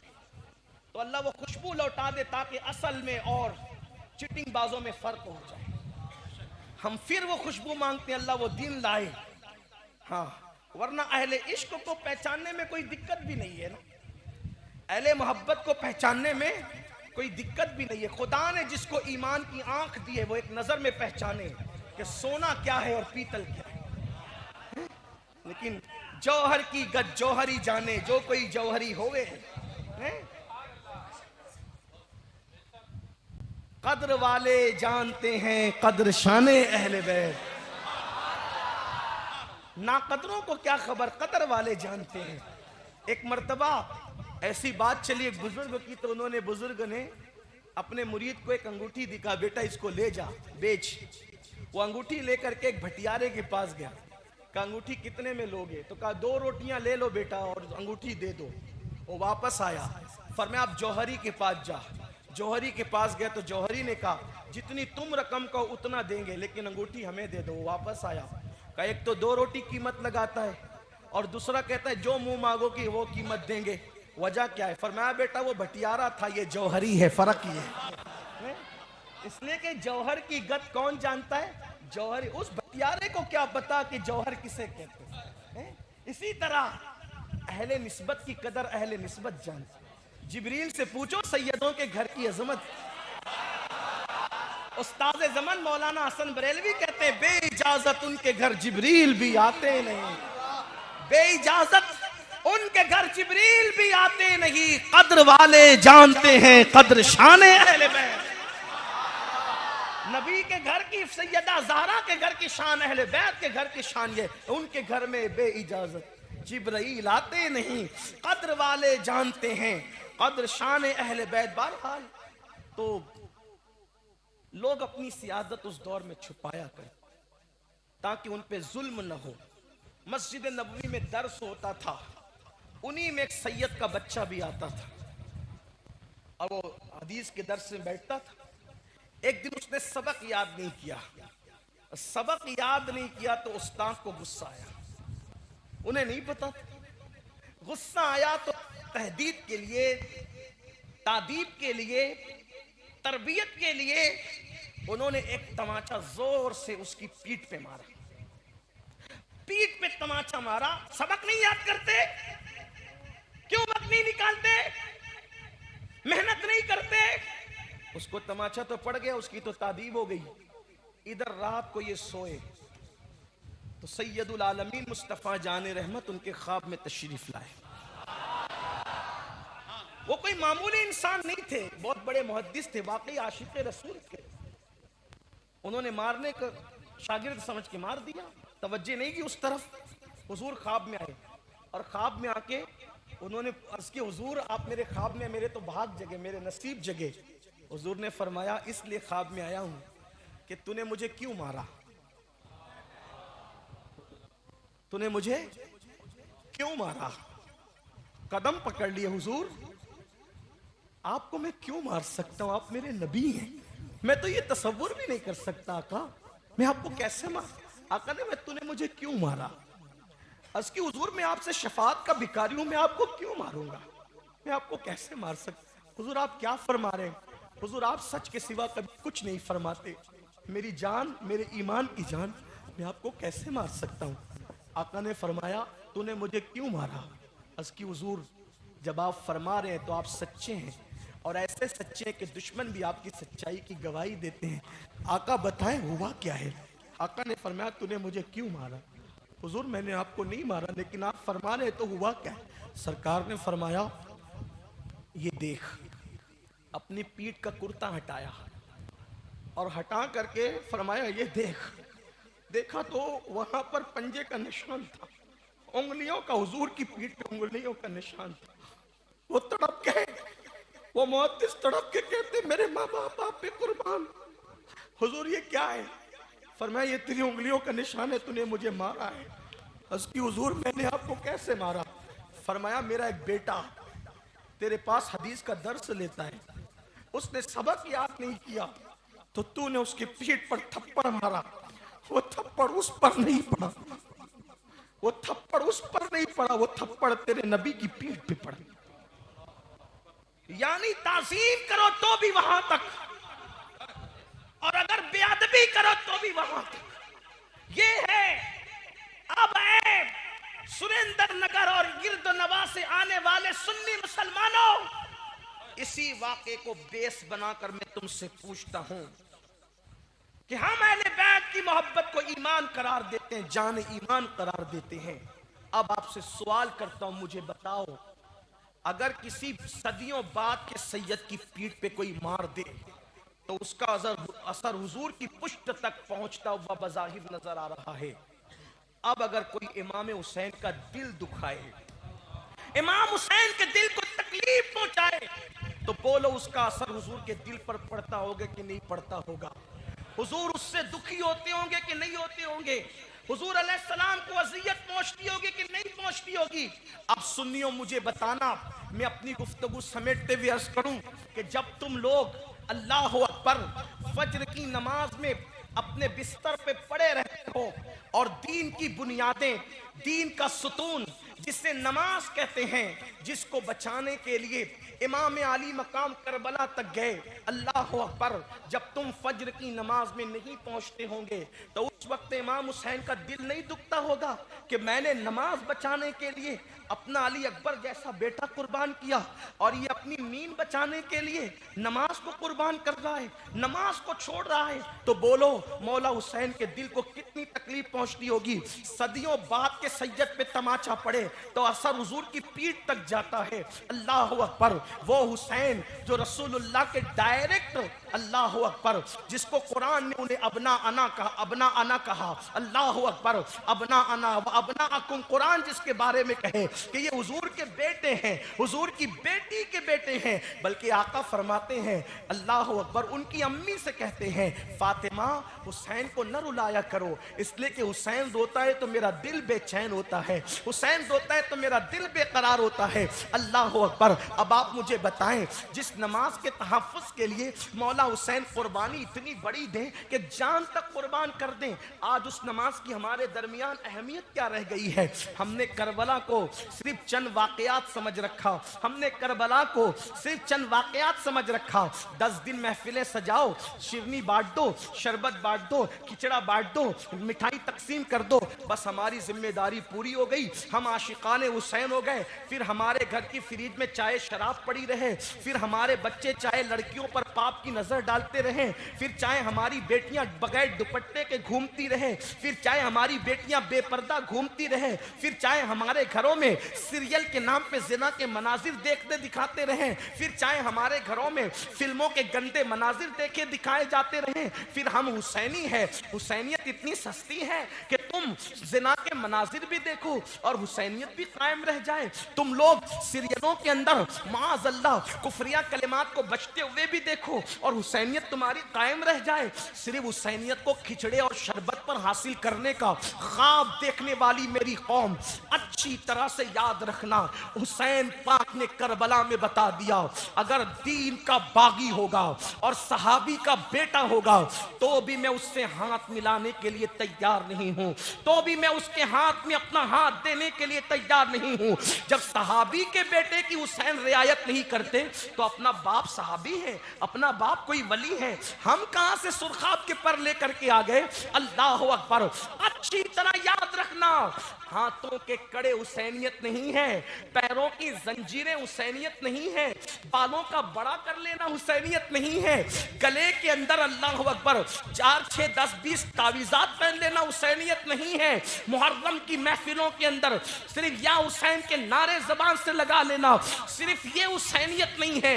असल हुसैनियत ये है कि दीन के पर जब वक्त आए, दीन का पर जब वक्त आए, दीन का जब मिटने लगे, दीन जब पामाल होने लगे, तो कितना ही खूबसूरत बेटा हो दीन पे कुर्बान कर दिया जाए। 6 महीने के अली असगर को कुर्बान करके बता दिया, मैंने अपना मासूम कुर्बान किया अल्लाह के दीन पर, और तुम दीन के पर पामाली करते हो, दीन को पामाल करते हो। आज मुसलमान जितना दीन को पामाल कर रहा है, शायद ही कोई कौम दीन को पामाल करे। बल्कि मैं तो बार बार लोगों से कहता हूं, गुनाह के कुछ मामलात में हमारे कुछ जवान यजीद से आगे बढ़ गए, कुछ जवान हमारे यजीद से आगे बढ़ गए। यजीद बंदरों का नाच देखता था, सिर्फ बंदरों का नाच देखता था वो। इस मामले में हम बंदरों का नाच थोड़ी देखते हैं, हमारे कौम के जवान तो हीरो हीरोइन को नंगा नाचते थे। मौला हुसैन के दिल पे क्या गुजरती होगी। मैं फिर अपनी कौम से कहता हूं, मेयारे मोहब्बत ये नहीं है कि सिर्फ हाथ चूमे जाएं, मेयारे मोहब्बत ये है कि उनके मिशन पे कुर्बानी दी जाए, मेयारे मोहब्बत ये है कि उनके मकसद को समझा जाए। वरना यजीद में का कसूर क्या था, मुझे बताए ना, यजीद का कसूर क्या था। यजीद का कसूर ये था कि वो कलेमा पढ़ के दीन को मिटाना चाह रहा था। कलमा पढ़ता था, नमाज नहीं पढ़ता था, कलमा पढ़ता था, जिना करता था, कलमा पढ़ता था, बंदरों का नाच देखता था, कलमा पढ़ता था, शराब पीता था, कलमा पढ़ता था, लड़कों के साथ बदफेली करता था। इब्ने जरीर को उठा के पढ़े आप, इब्ने कसीर को उठा के पढ़े आप देखें ये मौर्रिखीन को उठा के, इब्ने कसीर तो इब्ने तैमिया का शागिर्द, इसलिए यजीद के लिए ज्यादा मुनासिब होगा उसको पेश किया जाए, इसलिए कि इब्ने कसीर ज्यादातर हमारे फेवर की बात नहीं करते। इब्ने तैमिया का असर कहीं ना कहीं जाहिर होता है शागिर्दी का, तो यजीद के बारे में बहुत मोहतात लबो लहजे में वो बात करते, लेकिन फिर भी उन्होंने लिखा कि वो लड़कों के साथ बदफेली करता था। बोलो कि आज हुसैनी कहलाने वाले नौजवान फिल्में देख करके क्या लड़कों के साथ बदफेलियां नहीं कर रहे? आज हमारे जवानों के अंदर बदफेली का मिजाज इतना बढ़ चुका है कि दोस्ती खूबसूरत लड़कों से की जाती है। मैं मस्जिद में हूं, मेरे बुजुर्ग यहां मौजूद है, मैं हया के पर्दे में कहना चाहता हूं, लेकिन बात कहूंगा इसलिए कि यहां ना कहें तो फिर कहां कहें। और मैं सुरेंद्र नगर वालों, आप मेरे मिजाज से वाकिफ है कि मैं आपकी खुशी की बात कभी नहीं कह सकता। वजह, खुशी की बात वो करते हैं जिनके आप कस्टमर हो, मेरे आप कस्टमर नहीं है। मेरी रोजी रोटी गौसपाक की चौखट से चलती है, इसलिए मैंने कभी आपकी खुशी की नहीं बात कहना। कुछ लोग कहते हैं आप गुनाह पर इतना खुल के तबसरा करते हैं, मैं कहता हूं कि तकरीर नाम ही इसका है, वाज़ और नसीहत नाम ही इसका है। गुनाह पे खुल के तबसरा ना करूं तो फिर क्या कहानी किससे सुनाऊं, लतीफे सुनाऊं, ये कहूं इनको देखो जन्नत में जाओ, उनको देखो जन्नत में जाओ। मैं तो ये कह चुका, लोग इस पे मुझे झगड़ते भी है, मुझे गालियां भी देते हैं। मैं कहता हूं जिनके चेहरे बता के जन्नत में भेज रहे हो, क्या उनका जन्नत में जाना भी आपको पता है? किसने कह दिया कि जिनके चेहरे दिखाकर तुम जन्नत बांटे? झूठ बोलते हो, कौम को धोखा दे रहे हो, कौम को फरेब में मुब्तला कर रहे हो। अरे जिनके खुद को अल्लाह के रसूल ने जन्नती जवानों का सरदार करार दिया है, उन्होंने भी अपने चेहरों पर अल्लाह अकबर इक्तिफा नहीं किया। वो मदीने को छोड़कर करबला तक गए और दीन पे सब कुछ लुटा के बताया जन्नत इतनी सस्ती नहीं है कि घर में बैठकर मिल जाए। अगर जन्नती जवानों का सरदार बनना है तो फिर कुंबा भी लुटाया जाता है, जान भी लुटाई जाती है, और फिर कहते बता तू राजी है कि नहीं। जन्नत इतनी सस्ती समझते हो?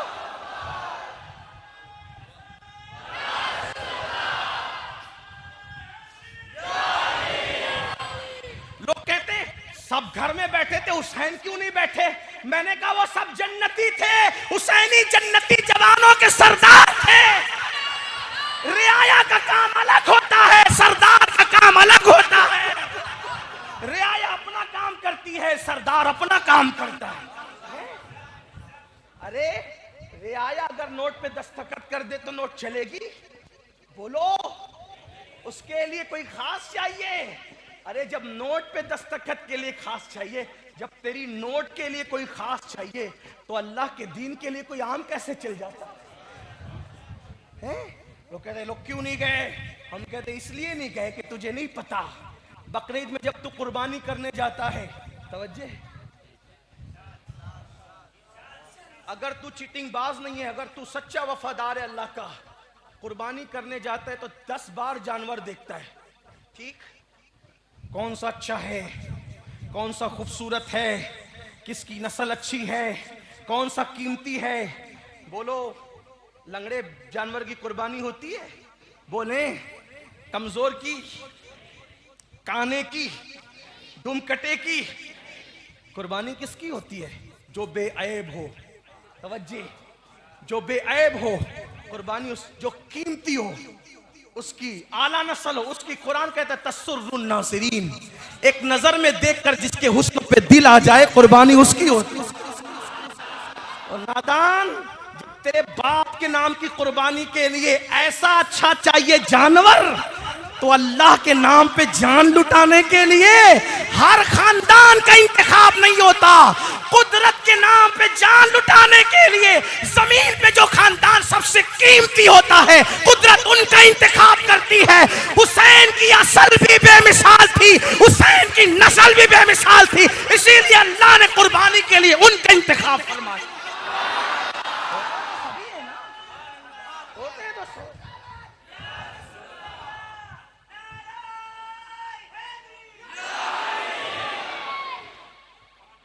लोग कहते देखो, अली के खानदान में सब शहीद हैं।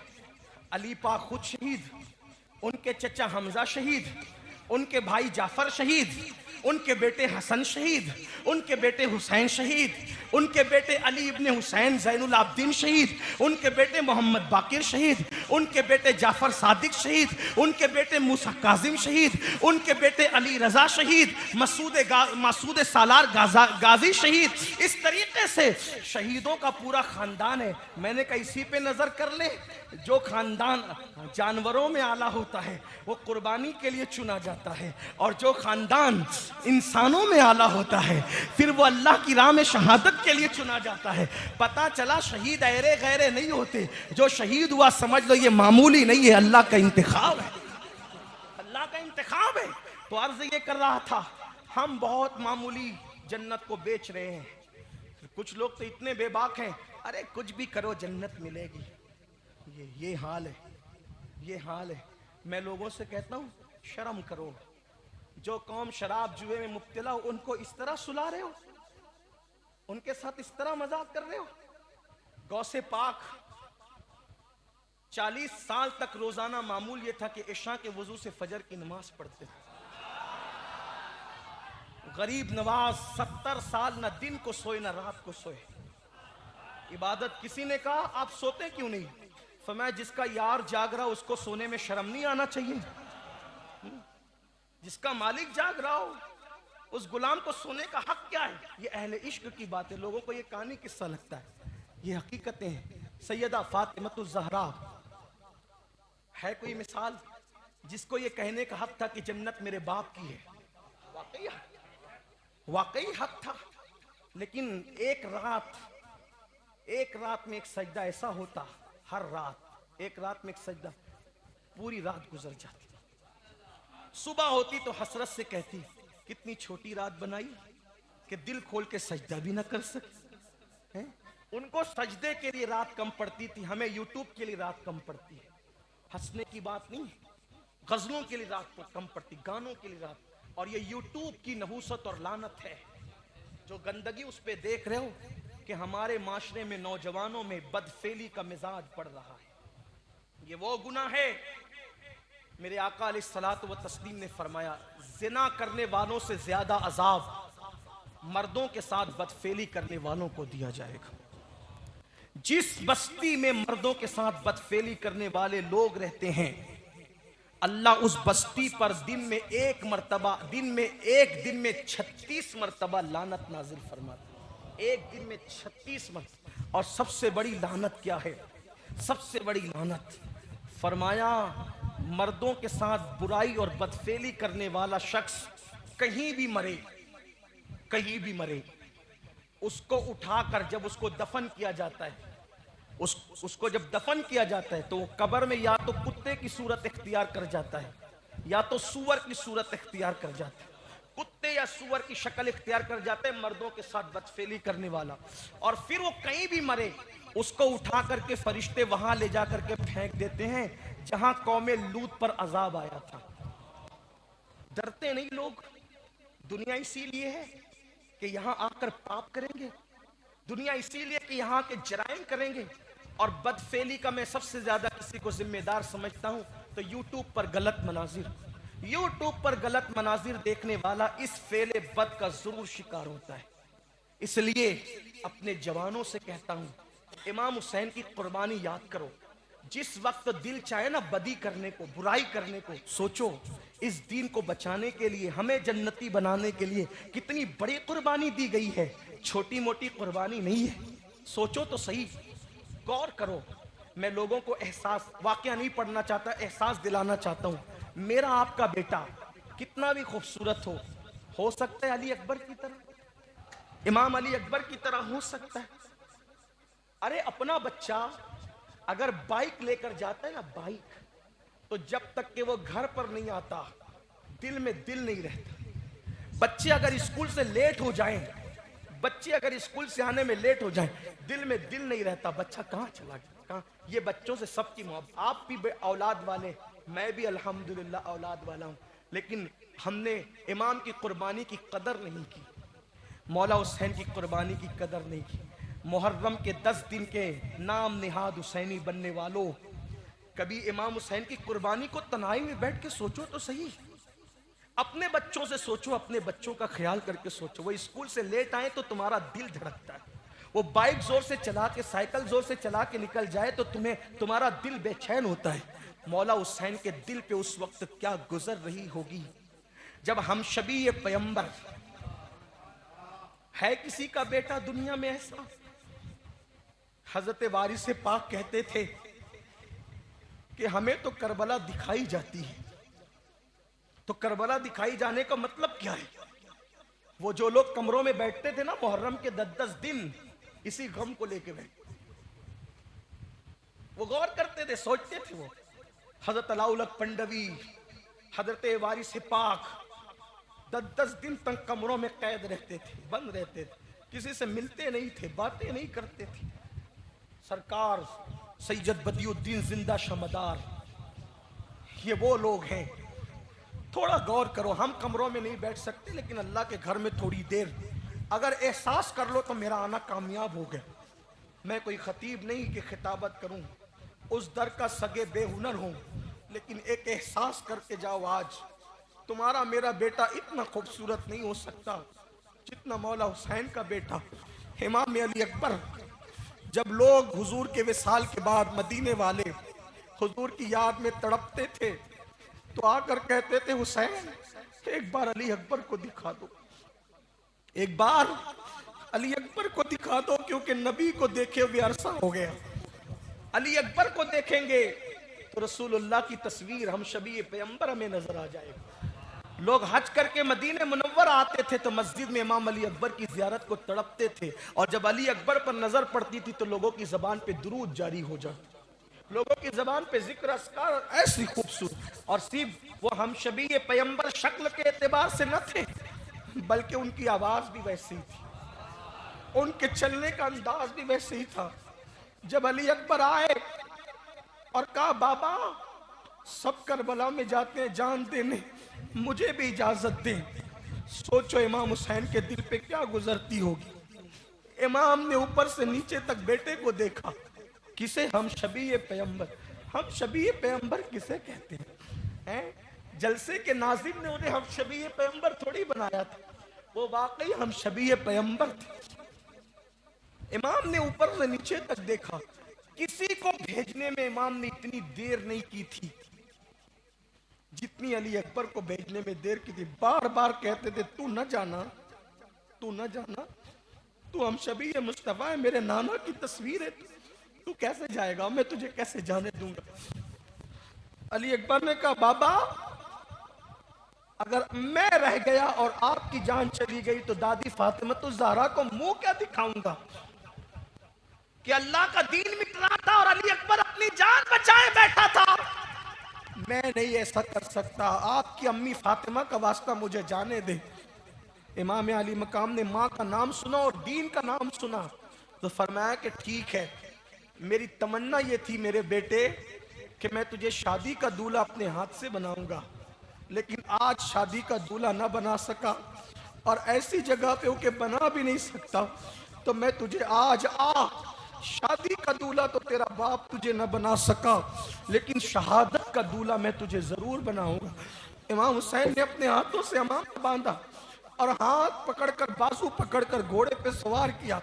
जब अली अकबर जाने लगे, बेटों से मोहब्बत करने वालों जरा गौर करो, ध्यान कर लो, एहसास कर लो करबला का। करबला किसे कहते हैं?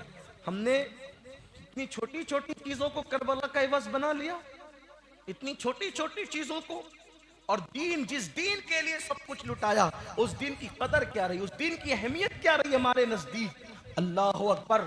जब अली अकबर जाने लगे ना, अली अकबर जाने लगे, हुमैद बिन मुस्लिम कहते हैं, हुमैद बिन मुस्लिम कि अली अकबर ने इजार पहन रखी थी, कुर्ता पहन रखा था, अमामा उसके सर पे हुजूर का था। हुमैद बिन मुस्लिम ने कहा यजीदियों की तरफ से आया था, एक करामत इमाम हुसैन की देखी तो पीछे हट गया था, लड़ा नहीं था, मुशाहिदा कर रहा था, देख रहा था। वो अक्सर बातें बयान करता है। उसने कहा कि यजीदियों का हाल ये हुआ कि जब अली अकबर आए ना तो सब ने अपनी तलवारें और नेज़े जमीन पर रख दिए।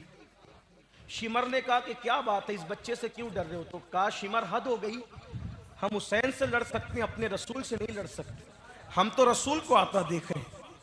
तो फिर शिमर ने कहा था बदबख्तो, वो रसूल नहीं है, रसूल तो पर्दा फरमा चुके हैं, हुसैन का बेटा अली अकबर है और वो हमशबी पैगंबर है। उसने भी कहा हमशबी पैगंबर। लेकिन जब अली अकबर जा रहे थे मैदान में, उन्होंने घोड़े पे कदम आगे बढ़ाए, इमाम ने कहा बेटे रुको, एक बार पलट के मुझे देखो, एक बार पलट कर मुझे देखो कि आखिरी बार तुझे देख तो लूं, आखिरी बार तेरा चेहरा तो देखो। फिर आपने पलट के देखा, फरमाया जाफी अमान अल्लाह।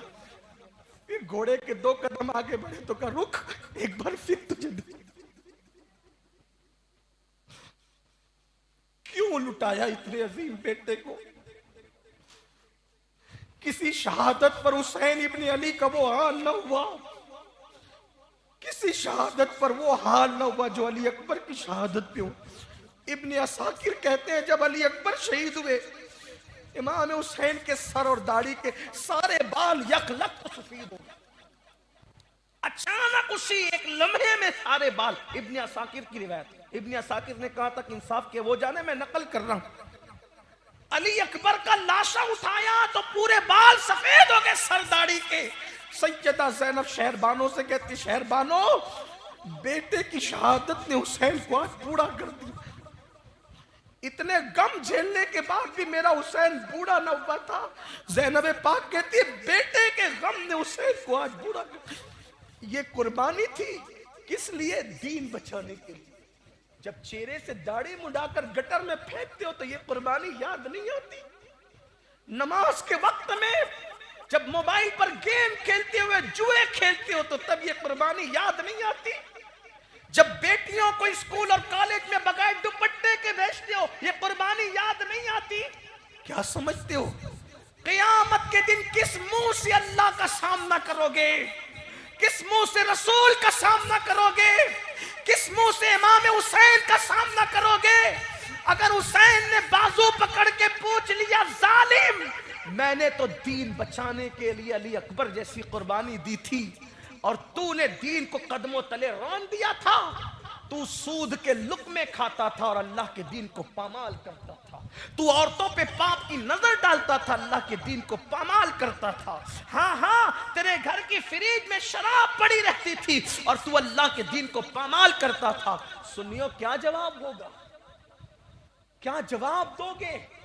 मेरे पास तो यही दुख की बातें रह गई है और मैं इसके सिवा आपके सामने पेश क्या करूं? उठो, अपनी जिंदगी बदलो, मुनाफिक ना बनो, सच्चे हुसैनी बनो, नारों के धनी ना बनो, किरदार के धनी बनो। यजीद के कैरेक्टर को कब तक हुसैनी बनकर जिंदा करते रहोगे? मैं तो पूरे मुहर्रम में ये कहता रहा हूं, हुसैन आज भी करबला में है, हुसैन आज भी करबला में है, और इमाम हुसैन आज भी तीर खा रहे हैं। लोग हैरत करते हैं, आज कैसे तीर खा रहे हैं?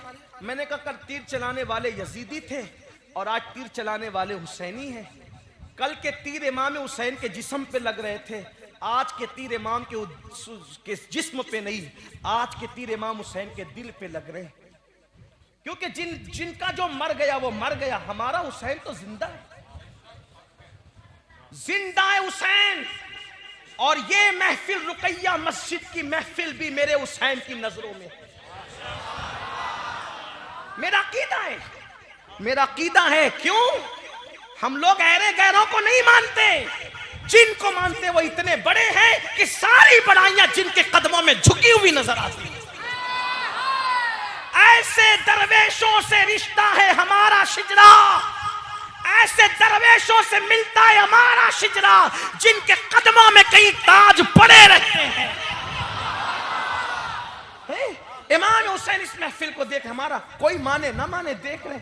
एक मर्तबा हमारे दादा मुर्शिद हुजूर सैयदुल उलमा महरैरवी सैयद आले मुस्तफा रहमतुल्लाह अलैह मुंबई में तकरीर कर रहे थे। मुझे मेरे किसी बहुत करीबी अजीज ने, बहुत मोतबर इंसान ने बताया, तकरीर कर रहे थे, करबला बयान कर रहे थे। एक मोतरिज ने पूछ लिया, हजरत आप तो ऐसे बयान कर रहे हैं जैसे आप खुद वहां मौजूद थे। आपने फरमाया अच्छा यकीन नहीं आता।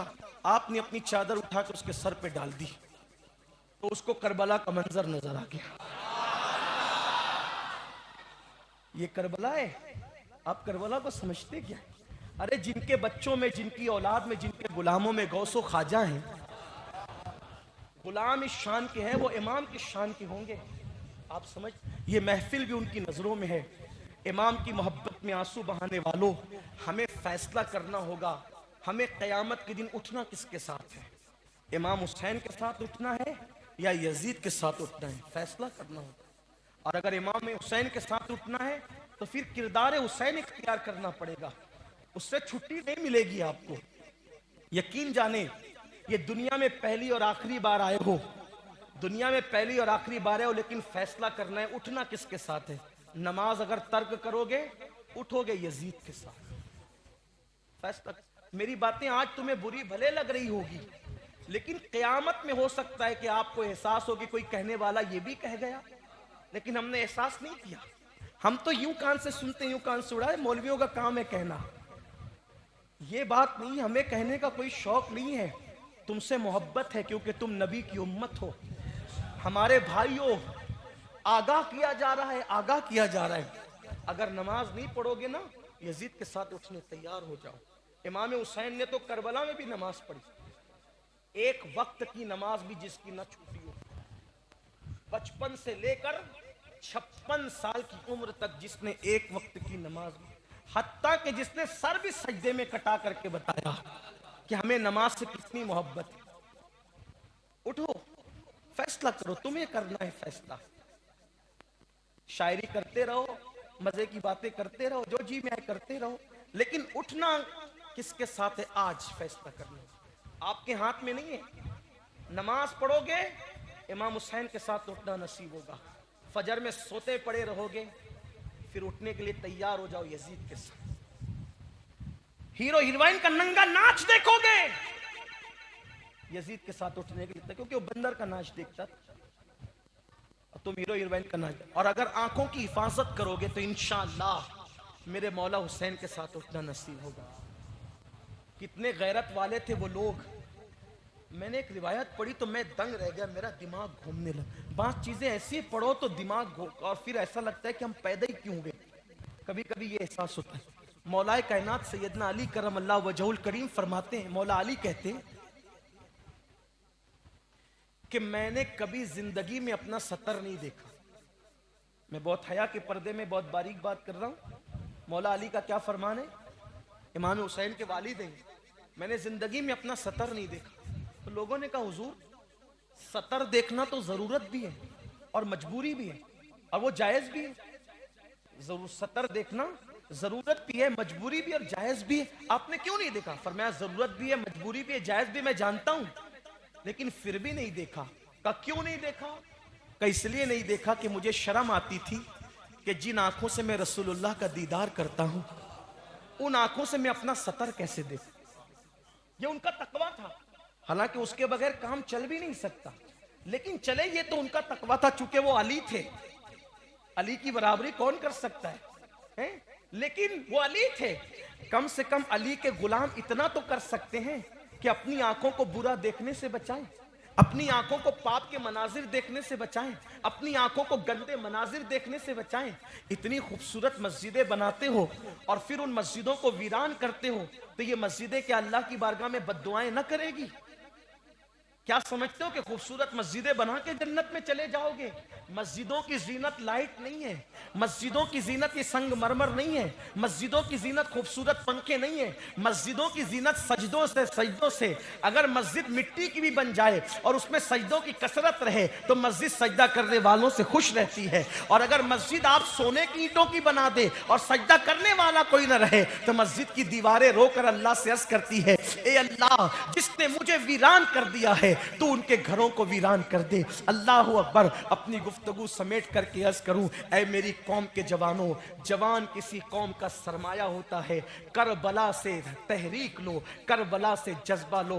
हम घरों में बैठकर पाप करने के लिए नहीं, हम घरों के अंदर नशा करने के लिए नहीं, हम घरों के अंदर नमाजें तर्क करने के लिए नहीं। उठो, अपनी जिम्मेदारी का एहसास करो। जो जवान इमाम हुसैन का सच्चा गुलाम बन जाता है, अपनी जिम्मेदारी का एहसास करता है, उस कौम की तारीख सुनहरी हरफों से लिखी जाती है। क्या आज इतना बड़ा अलमिया नहीं है कि मुसलमानों की बेटियां औरों के साथ भाग रही है? उसके लिए हमारे पास प्लान क्या है? हमारे छोटे छोटे बच्चे छोटी सी उम्र में नौकरियां कर रहे हैं, उनकी तरक्की के लिए हमारे पास प्लान क्या है? हमारे बच्चे जाहिल और अनपढ़ गवार बन रहे हैं, उनको पढ़ाने लिखाने के लिए हमारे पास प्लान क्या है? जवान इसलिए है कि सिर्फ बाल ही दुरुस्त करते रहे, जवान इसलिए है कि जुए और शराब के अड्डों को आबाद करते रहे? नहीं नहीं, इकबाल कहते हैं, नहीं तेरा नशेमन कसर सुल्तानी के गुंबद पर तू शाही है बसेरा कर पहाड़ों की चट्टानों में। उकाबी रूह जब बेदार होती है जवानों में, नजर आती है अपनी मंजिल आसमानों में। हम हुसैनी हैं, निकल कर खानकाहों से अदा कर रस्म शब्बीरी, अदा कर रस्म शब्बीरी, शब्बीरी रस्म अदा करो। अपनी जिम्मेदारी का एहसास करो। क्या जिम्मेदारी का एहसास करना है? हुसैनी जज्बा ये है, ना गुनाह करेंगे ना गुनाह करने देंगे। जो गुनाह करेगा उसके हाथों को पकड़ लेंगे, उसके पैरों में जंजीरें डाल देंगे। ना खुद शराब पिएंगे, ना किसी को शराब पीने देंगे, ना खुद नशा करेंगे, ना किसी को नशा करने देंगे, ना खुद पाप करेंगे, ना किसी को पाप करने देंगे। एक इस्लामी मुआशरा तश्कील देंगे। इमाम ने इतनी तकलीफें उठाई और गुनाहों से पाक किया माशरे को, अपना सब कुछ लुटाकर दीन की आबरू बचाई है। इसलिए हमें भी ये मेहनत करनी होगी, अपनी जिम्मेदारी का एहसास करना होगा। आओ मेरी कौम के जवानों, अहले बैत की जिंदगी क्या है, अहले बैत का वतीरा क्या है, अहले बैत का तरीका क्या है, इसी पे अपनी गुफ्तगू मुकम्मल करूं। अहले बैत का तरीका था, इमाम ज़ैनुल आबिदीन रोजाना 1000 रकत नफिल नमाज पढ़ते। ये 5 वक्ता के अलावा 1000 रकत। हम 1000 रकत नहीं पढ़ते भाई, नफिल 2 भी नहीं पढ़ सकते। कम से कम फर्ज तो पढ़ो, कम से कम नफल नहीं पढ़ते, फर्ज और वाजिबात तो अदा करो। फिर उसके बाद अल्लाह अकबर। उनके घर में पर्दे का माहौल क्या था? उनके घर में पर्दे का माहौल क्या था? अल्लाह अल्लाह। मैं जब देखता हूं कि जलसों में भी औरतें बेपर्दा बैठी तो मुझे एहसास होता है कि या अल्लाह, जलसों में भी, नबी के जिक्र की महफिल में भी, वलीमों में औरतें मेकअप करके बगैर दुपट्टे के, गले में मफलर की तरह दुपट्टे लटका करते हैं। है ना ये हाल, ये कैफियत है। इमाम हुसैन के घर का माहौल क्या था पता है? उनकी अम्मी सैयदा फातिमतुज़ ज़हरा, एक मर्तबा इमाम हुसैन से किसी ने कहा, हुसैन तुम्हारी अम्मी बहुत नेक थी। कहने वाले ने कहा तुम्हारी अम्मी बहुत। इमाम हुसैन ने कहा तूने सच कहा, क्योंकि जब मेरी माँ का विसाल हुआ तो मैं सिर्फ 7 साल का था। उसके बावजूद भी मेरी माँ अपने सर के बालों की ऐसी हिफाजत करती थी कि मैंने अपनी माँ के सर के बाल कभी 7 साल की उम्र में भी नहीं देखा। जो अपने बेटों से अपने बालों को यूं छुपाती हो, ये घर का माहौल था। और जब करबला में बीबियों की चादरें छीन ली गई, इस पर कुछ मुहक्किकीन कहते नहीं छीनी गई, उनकी अपनी तहकीक है, लेकिन उस्ताद ज़मन मौलाना हसन बरेलवी जिसकी तस्दीक आला हजरत जैसे बुजुर्गों ने की है, वो किताब की बात मैं कर रहा हूं। मुफ्ती जलालुद्दीन अमजदी जैसा मोहतात इंसान, उन लोगों ने जिक्र किया है कि बीबियों की चादरें छीन गई, और छीनी थी। आजकल अगर ये बात कही जाती है कि नहीं छीनी गई थी तो करबला को हल्का किया जा रहा है, बस एक साजिश है। अल्लाह नियतों को जानता है, मैं किसी भी कोई क्रिटिसाइज नहीं करना चाहता, लेकिन करबला को इतना हल्का कर दो कि पता ही ना चले कि यजीद ने जुल्म क्या किया। ये एक नासबियत की तहरीक है जो यजीद को बेकसूर करार देने के लिए वाक़यात करबला हल्के की जाए। इस साल तो मैंने देखा कि ये रिवायतें भी पढ़ी गई अहले सुन्नत के स्टेज से कि इमाम हुसैन जब करबला में शहादत के लिए गए तो गुस्ल करके गए, गुस्ल करके गए। ये रिवायतें पढ़ी गई। मैंने कहा वाह वाह वाह, मरना ही नहीं है ना, मरना ही नहीं है। जो आला हजरत इमाम अहमद रजा मुहद्दिस बरेलवी पर हम तहकीक के मामले में आंख बंद करके एतमाद करते हैं, उस इमाम अहमद रजा भी गैर मोतबर हो जाते हैं जब इमाम हुसैन की बात आती है।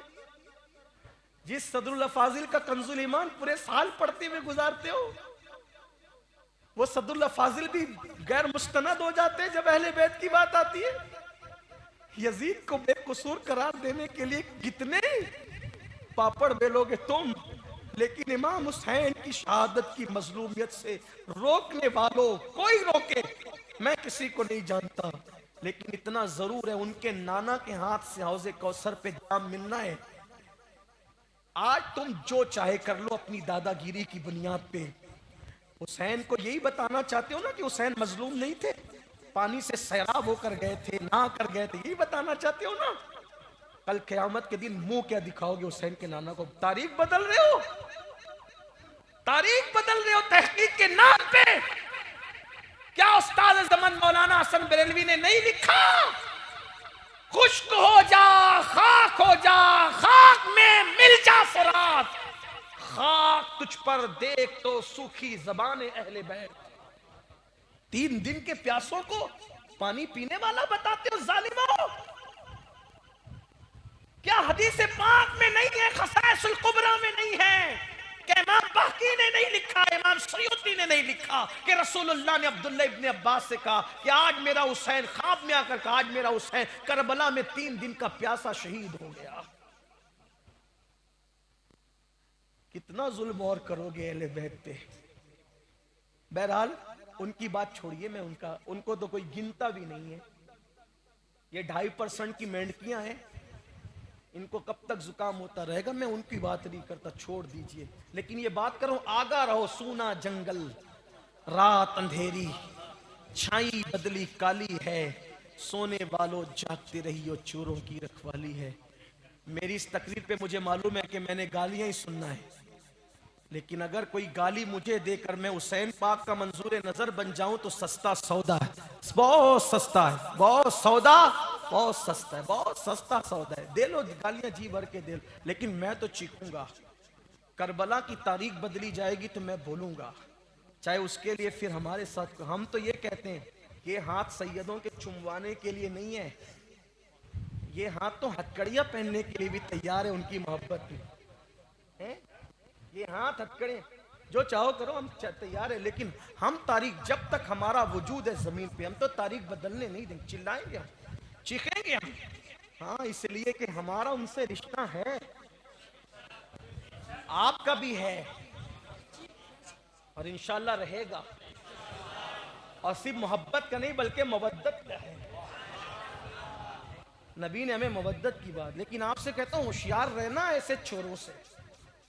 वो नासबी तुम्हें भी कहीं नासबियत की तरफ ना ले जाए जदीद तहकीक के नाम पे। लात मारो ऐसी जदीद तहकीक को, का तहकीक अपने माँ बाप पे कर। करबला पे तहकीक हो चुकी है। हमारे लिए सदरुल अफाजी ने जो लिखा हम उसको हर्फ आखिर मानते हैं। जलालुद्दीन सयूती ने जो लिखा हम उसको मानते हैं। अल्लामा अरशदुल कादरी ने जो लिखा हम उसे मानते हैं। हमारे बुजुर्गों ने जो लिखा हम मानते हैं। इमाम अहले सुन्नत इमाम अहमद रजा खां मुहद्दिस बरेलवी हम उसको मानते हैं। हाँ, अब आप तहकीक करते रहो और उसी में गलता रहो, उसी में मर जाओगे। अल्लाह ना करे कहीं दुश्मनी अहले बैत में कर रहे हो तो जबान पे भी कलमा आने में लाले पड़ेंगे। आज भी मौका है, आज ले उनकी पनाह, आज मदद मांग उनसे, फिर न मानेंगे क़यामत में अगर मान गया। हाँ, मैं यही बातें करता हूँ, इसलिए कुछ लोग मुझे शिया भी कहते हैं। मैं कहा शौक से कहो, शौक से कहो, क़यामत जरूर आएगी। हम कादरियों को शिया कहते हैं। कादरियों का शियत से ताल्लुक क्या है? इसलिए कि गौसे पाक ने शियों का रद्द किया है। और शिया इतने मलून हैं जिन्हें शिया उर्फ आम में कहते हैं कि वो गौस पाक को सैयद नहीं मानते। हमारी दुनिया और आखिरत जिसकी निस्बत से वाबस्ता है, उसकी सियादत का कोई इनकार करे हम उनके ग्रुप में जाएंगे? हमें क्या ताल्लुक है शियत से, राफजियत से हमारा क्या ताल्लुक? हम तो अहले बैत के खानाजाद गुलाम है। लेकिन हाँ, आपको गाली देना शौक से दे लो। मैं तो ये कहता हूँ, अगर मैंने उपलेटा में भी कहा जब मेरे जाने से अच्छा शौक तो यह कि मेरे जाने से पहले माहौल बनाया जाए, तो वो तो शिया हो गया। मैंने कहा सर पे कुरान रख कर अल्लाह के घर में मेरे सामने खड़ा हो और जिस टाइप का चाहे मुझसे मुबायला कर ले, मैं सुन्नी हूं अल्हम्दुलिल्लाह। और किसी के बनाने से नहीं हूं अल्हम्दुलिल्लाह, 40 पुश्तों का सुन्नी हूं। इस पे भी मुबायला कर लो, आओ मुबायला करो, इस पे भी कर लो, जिस तरह करना चाहो कर लो। लेकिन हमें आपसे थोड़ी सनद लेना है सुन्नियत की। हमें तो करबला वाले और बगदाद वाले से, हमें तो अजमेर वाले की सनद चाहिए। हाँ, जिसको जो शौक हो। मैं तो मुबायले का चैलेंज कर रहा हूँ। बापू ने बात छेड़ी थी आते आते रास्ते में, तो मुझे याद आ गई तो मैंने कह दिया, वरना मैं तो भौंकने वालों को तवज्जो ही नहीं देता। मैंने एक मुफक्किर का कॉल पढ़ा, जब से मैंने कोई किसी को जवाब अपनी जात के लिए देना ही नहीं है। क्यों? एक मुफक्किर ने कहा था कि अगर रास्ता चलने वाला हर भौंकने वाले कुत्ते को पत्थर मारे तो वो अपनी मंजिल पे कब पहुंचेगा? मेरी मंजिल मदीना है, मेरी मंजिल मदीना है, मुझे वहां पहुंचना है, उन तक पहुंचना है। और ये रास्ता मुसाफिर का है, मुसलसल एक सफर है और मैं हूं। एक सफर है ये दावत और तबलीग का, वहां पहुंचना है। हम तवज्जो नहीं देते। गालियां देने वालों को हमने कोई गाली नहीं देना, शिया कहने वालों को हमने कोई गाली नहीं देना। हमने बस कहते कि एक दिन अल्लाह की अदालत है। और एक ये मामले में मैं अकेला नहीं हूं। इमाम शाफई को भी लोगों ने शिया कहा, इमाम आजम को भी कहा, मखदूम अशरफ जहांगीर सिमनानी को भी कहा। जब मैं ये फहरिस्त तो देखता हूं तो मैं सोचता, या अल्लाह कैसी किस्मत बनाई तूने, ऐसे अच्छों की फहरिस्त में मेरा नाम भी आ गया। कि जिन पर इल्जाम शियत का लगा, अहले बैत की मोहब्बत में, अहले बैत की मोहब्बत में इल्जाम जिन पे लगा, मुझ पे भी इल्जाम लग गया। इतना छोटा होकर इतनी बड़ी फहरिस्त में मेरा नाम चला गया। ये दिन भी तूने दिखाने थे मौला, ये तेरे करम की बात है, ये नसीब की बात है। ई सआदत बजोरे बाजू नेस, ई सआदत बजोरे बाजू नेस, ये सआदत बाजुओं के जोर पे नहीं मिलती। हाँ, इल्जाम लग रहा है तो मैं खुश हूं, लेकिन अल्लाह का शुक्र है मेरा उसका दूर का भी वास्ता नहीं। अल्हम्दुलिल्लाह मैं सुन्नी हूं, 4 यार वाला सुन्नी हूं। सिद्दीक अकबर को अफजलुल बशर बादल अंबिया भी तहकीक कहता हूं, और हर जुमा के खुतबे में यही खुतबा पढ़ता हूं। हाँ, अल्लाह का शुक्र है। और मैं वो सुन्नी हूं अमीन कादरी मरने के बाद, मैं वो सुन्नी हूं अमीन कादरी मरने के बाद मेरा लाशा भी कहेगा सलातो वस्सलाम।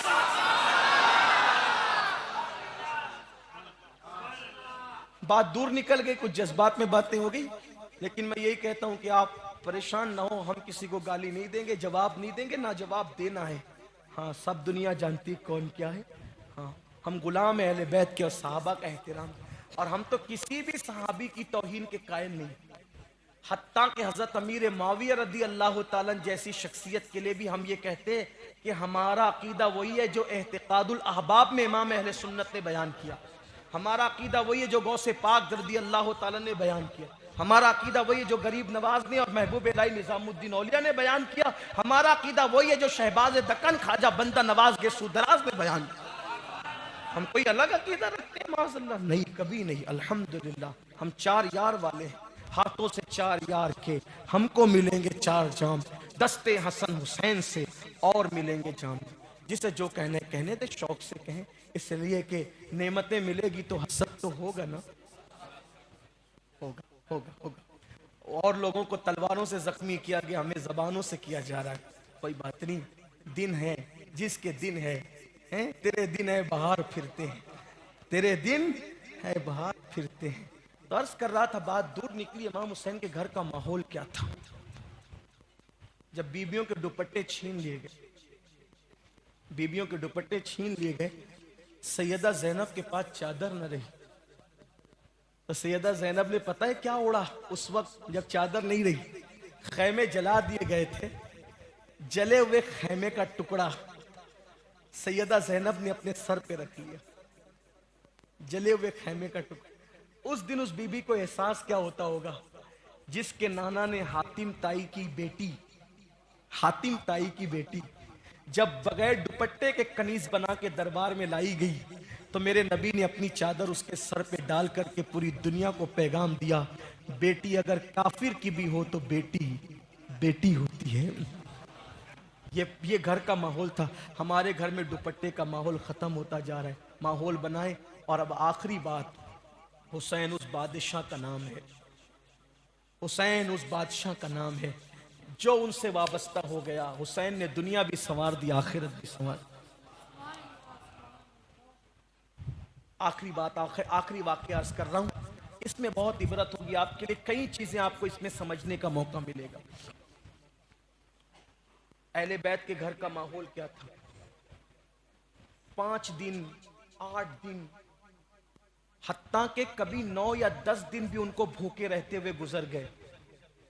उस दरमियान में भी उनके बच्चे ने तक कभी हराम नहीं खाया। तवज्जो करना, बात एंड को पहुंच रही है। जब काफिला चला कूफा की तरफ, बाज लोगों ने दिमश्क के लिए भी ये लिखा है, मौर्रिखीन के अपने इख्तिलाफात हैं। काफिला चला जब कूफा की तरफ, बीबी पाक सैयदा ज़ैनब ने पूछा कहाँ ले जा रहे हो? तो कहा कि कूफा ले जा रहे हैं। कूफा क्या करोगे? कहा बाजार घुमाएंगे।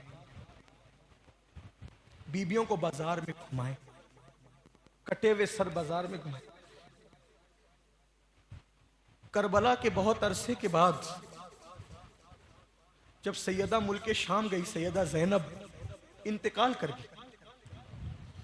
मुल्क शाम गई, इंतकाल कर गई। क्यों पता है? जब वो मुल्क शाम में दाखिल हुई तो उनको वो मंजर याद आ गया जो उनके साथ हुआ था। उसके बाद वो इंतकाल फरमा गई। ये कैफियत थी। एक बार सैयदा ज़ैनब से किसी ने पूछा, बीबी कूफा के किस दरवाजे से तुम्हें बाजार में लाया गया था?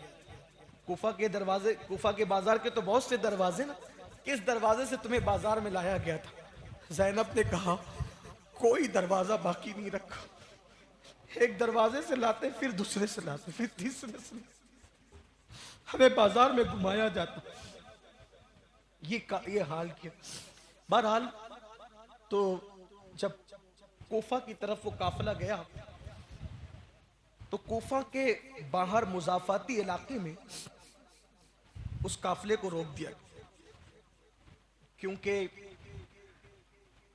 करबला से कूफा 100 किलोमीटर से ज्यादा का फासला है।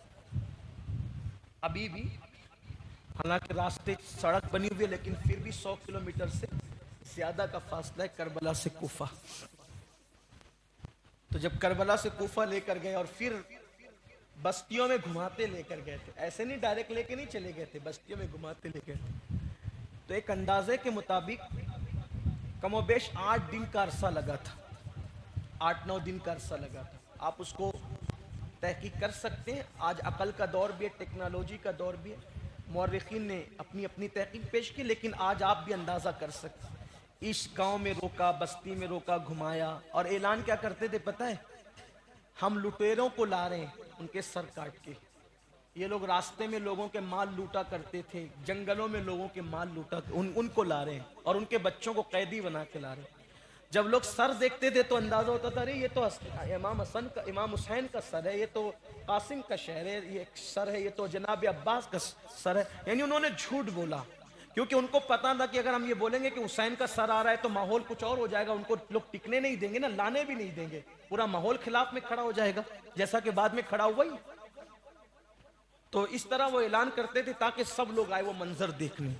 तो कूफा के बाहर काफिला रुका, और अब सुबह होगी कल, तो काफिला अब जाएगा कूफा में दिन में और घुमाया जाएगा। शाम को काफिला रुका, इत्तेफाक से वो जुमा की शाम थी, जुमा की, यानी 8 दिन तकरीबन हो रहे थे। एक बुर्का पोश औरत आई, देखना है घर का माहौल, तरबियत।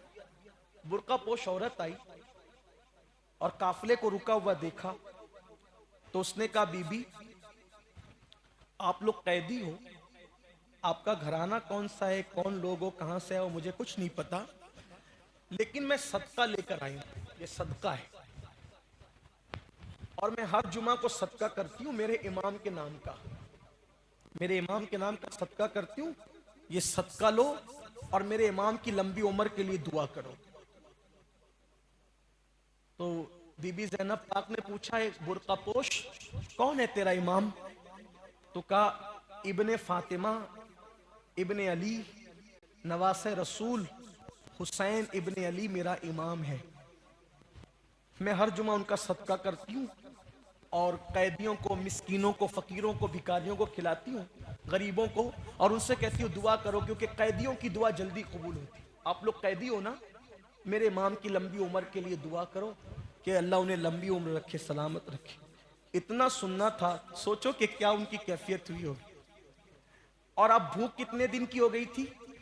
कमोबेश 13 दिन की भूख, क्योंकि 7 तारीख से पानी बंद है ना, 7 तारीख से पानी खाना बंद है, और रास्ते में ये हालत है, हाथों में जंजीरें हैं, पैरों में जंजीरें, हाथों में कड़ियां हैं, फटे पुराने कपड़े हैं, गर्द गुबार आलूद जिस्म है।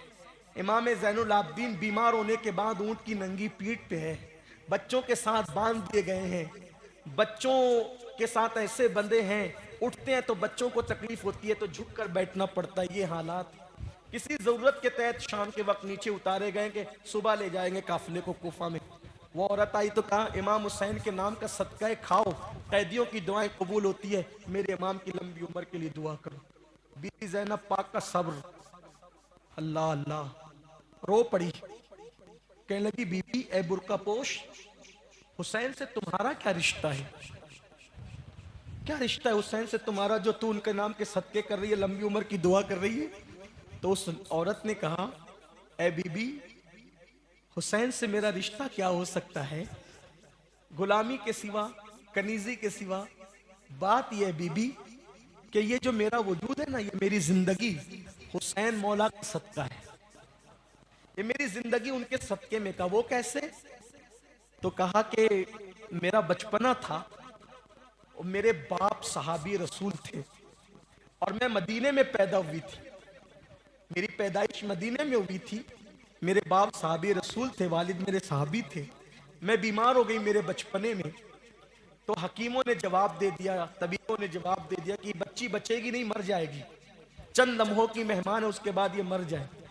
तो हकीमों ने जब कहा ये मर जाएगी, अब इसकी जिंदगी का कोई भरोसा नहीं है, तो मेरे बाबा मुझे उठाकर मस्जिद नबवी में ले गए, और जब मस्जिद नबवी में ले गए तो मेरे बाबा ने मुझको नबी के कदमों में डाल दिया, रसूलुल्लाह के कदमों में डाल दिया। कहा, या रसूलल्लाह, अब तो सब तबीबों ने जवाब दे दिया है, मेरी बेटी मर जाएगी, आका आप मेरी बेटी को बचा ले, आप जाने मसीहा है। सब तबीबों ने दे दिया है जवाब, आहा ईसा अगर दवा न करे। इमाम अली मकाम से आपका रिश्ता पूछ रही है, रिश्ता ये है कि मेरे बाबा ने नबी के कदमों में मुझे डाल करके कहा, या रसूल अल्लाह मेरी बेटी को बचा ले, ये मर जाएगी। अभी ये बातें मेरे बाबा मेरे नबी से कर ही रहे थे, उतने में एक चांद सा टुकड़ा, खूबसूरत सा बच्चा नबी के घर से निकल के आया और नबी की गोद में बैठ गया। नबी की गोद में बैठा था। मेरे बाबा ने कहा, या रसूल अल्लाह मेरी बच्ची को बचा ले। मेरे आका ने अपने उस बेटे से कहा, हुसैन इस बच्ची पे हाथ फेर दो। हुसैन इस बच्ची पे हाथ फेर दो। बीबी, ए कैदियों, जैसे हुसैन ने मेरे वजूद पे हाथ फेरा, हुसैन के नन्हे हाथ की बरकत थी, अल्लाह ने मुझे हर बीमारी से शिफा दे दी। मैं अच्छी हो गई। मैं उठ करके बैठ गई। मेरे बाबा ने कहा, बेटी, जब मेरे बाबा दुनिया से जाने लगे तो कहा, बेटी चूंकि तेरी जिंदगी हुसैन के सदके में, हुसैन ने तेरे जिस्म पे हाथ लगाया था और तुम नई जिंदगी पा गई थी, इसलिए हर जुमा को मैं हुसैन के नाम का सदका करके मिस्कीनों को खिलाता रहा और मिस्कीनों से कहता था, मेरी बेटी को जिंदगी हुसैन के सदके में मिली है, इसलिए हुसैन की लंबी उम्र के लिए दुआ करो। और जब मेरे बाबा दुनिया से जाने लगे तो मुझसे कहा, बेटी मैं हुसैन का सदका करता था, लंबी उम्र के लिए दुआ करवाता था, इसलिए अब मैं दुनिया से जा रहा हूँ। जब तू जिंदा रहना, जब तक हुसैन के नाम का सदका खिलाते रहना और दुआ करवाते रहना कि अल्लाह हुसैन को लंबी उम्र दे। इतना सुनना था, बीबी ज़ैनब रो पड़ी। उस औरत ने कहा, बीबी कैदी हो ना, दुआ करो मेरे मौला को अल्लाह लंबी उम्र दे। सैयदा ज़ैनब ने कहा, ए खातून, पहली बात तो हम आले मोहम्मद है, हम पे सदका हराम है, हम सदका नहीं खाते। और सुन, अब हुसैन के नाम का सदका लंबी उम्र के लिए न देना, इसलिए कि हुसैन तो दुनिया ही में न रहा, उसकी जिंदगी तो खत्म हो गई। उसने चीख मार के कहा, हाय ये कैसे हो गया। तो फिर ज़ैनब ने कहा, ये 7 साल की यतीम देख रही है ना, ये किसी और की यतीम नहीं है, ये तो हुसैन इब्न अली की यतीम। और आज इस पर ऐसा वक्त आ गया है कि लोग इसको सदका लाकर दे रहे हैं, लेकिन हम सदका खाने वाले, 13 दिन की भूख के बाद भी उन्होंने सदके को कबूल न किया। सुनियो, आज तुम अच्छी डिशों की लालच में सूद के हराम लुक़्मे खा रहे हो। करबला से ताल्लुक क्या रह गया है? आओ इस कमजोर ताल्लुक को मजबूत करो और जिस दीन के लिए कुर्बानी दी गई है उस दीन पे अमल करो। अल्लाह आपके इन मुबारक आंसुओं को कबूल कर ले। अल्लाह इन आंसुओं की सौगात को कबूल कर ले। मौला, हुसैन को देने के लिए हमारे पास कुछ नहीं है, इन टूटे फूटे आंसुओं को अपनी बारगाह में कबूल कर ले। हमारा और हमारी नस्लों का नाम वफादारा ने अहले बैत में लिख लिया जाए और हम सबको दुनिया में उन्हीं के साथ रखा जाए, उनकी मोहब्बत के साथ रखा जाए। और जब क़यामत के दिन उठें तो भी अहले बैत की गुलामी में उठे, उनके दामन करम के साए में उठे। कत्ले हुसैन असल में मर्गे यजीद है, इस्लाम जिंदा होता है हर करबला के बाद। इंसान को बेदार तो हो लेने दो, हर कौम पुकारेगी हमारे हुए हुसैन। कत्ले हुसैन असल में मर्गे यजीद है, इस्लाम जिंदा होता है करबला के बाद। क्या बात रजा उस चमनिस्ताने करम की, जहरा है कली जिसमें हुसैन और हसन फूल। तारीखी रिवायात बयान करने में अगर मुझसे कोई गलती हो तो अल्लाह माफ़ फरमाए। अस्तगफिरुल्लाह रब्बी मिन कुल्लि ज़ंबि व अतूबु इलैहि व मा अलैना इल्लल बलाग। अस्सलामु अलैकुम व रहमतुल्लाह। थोड़ी देर तशरीफ़ रखें।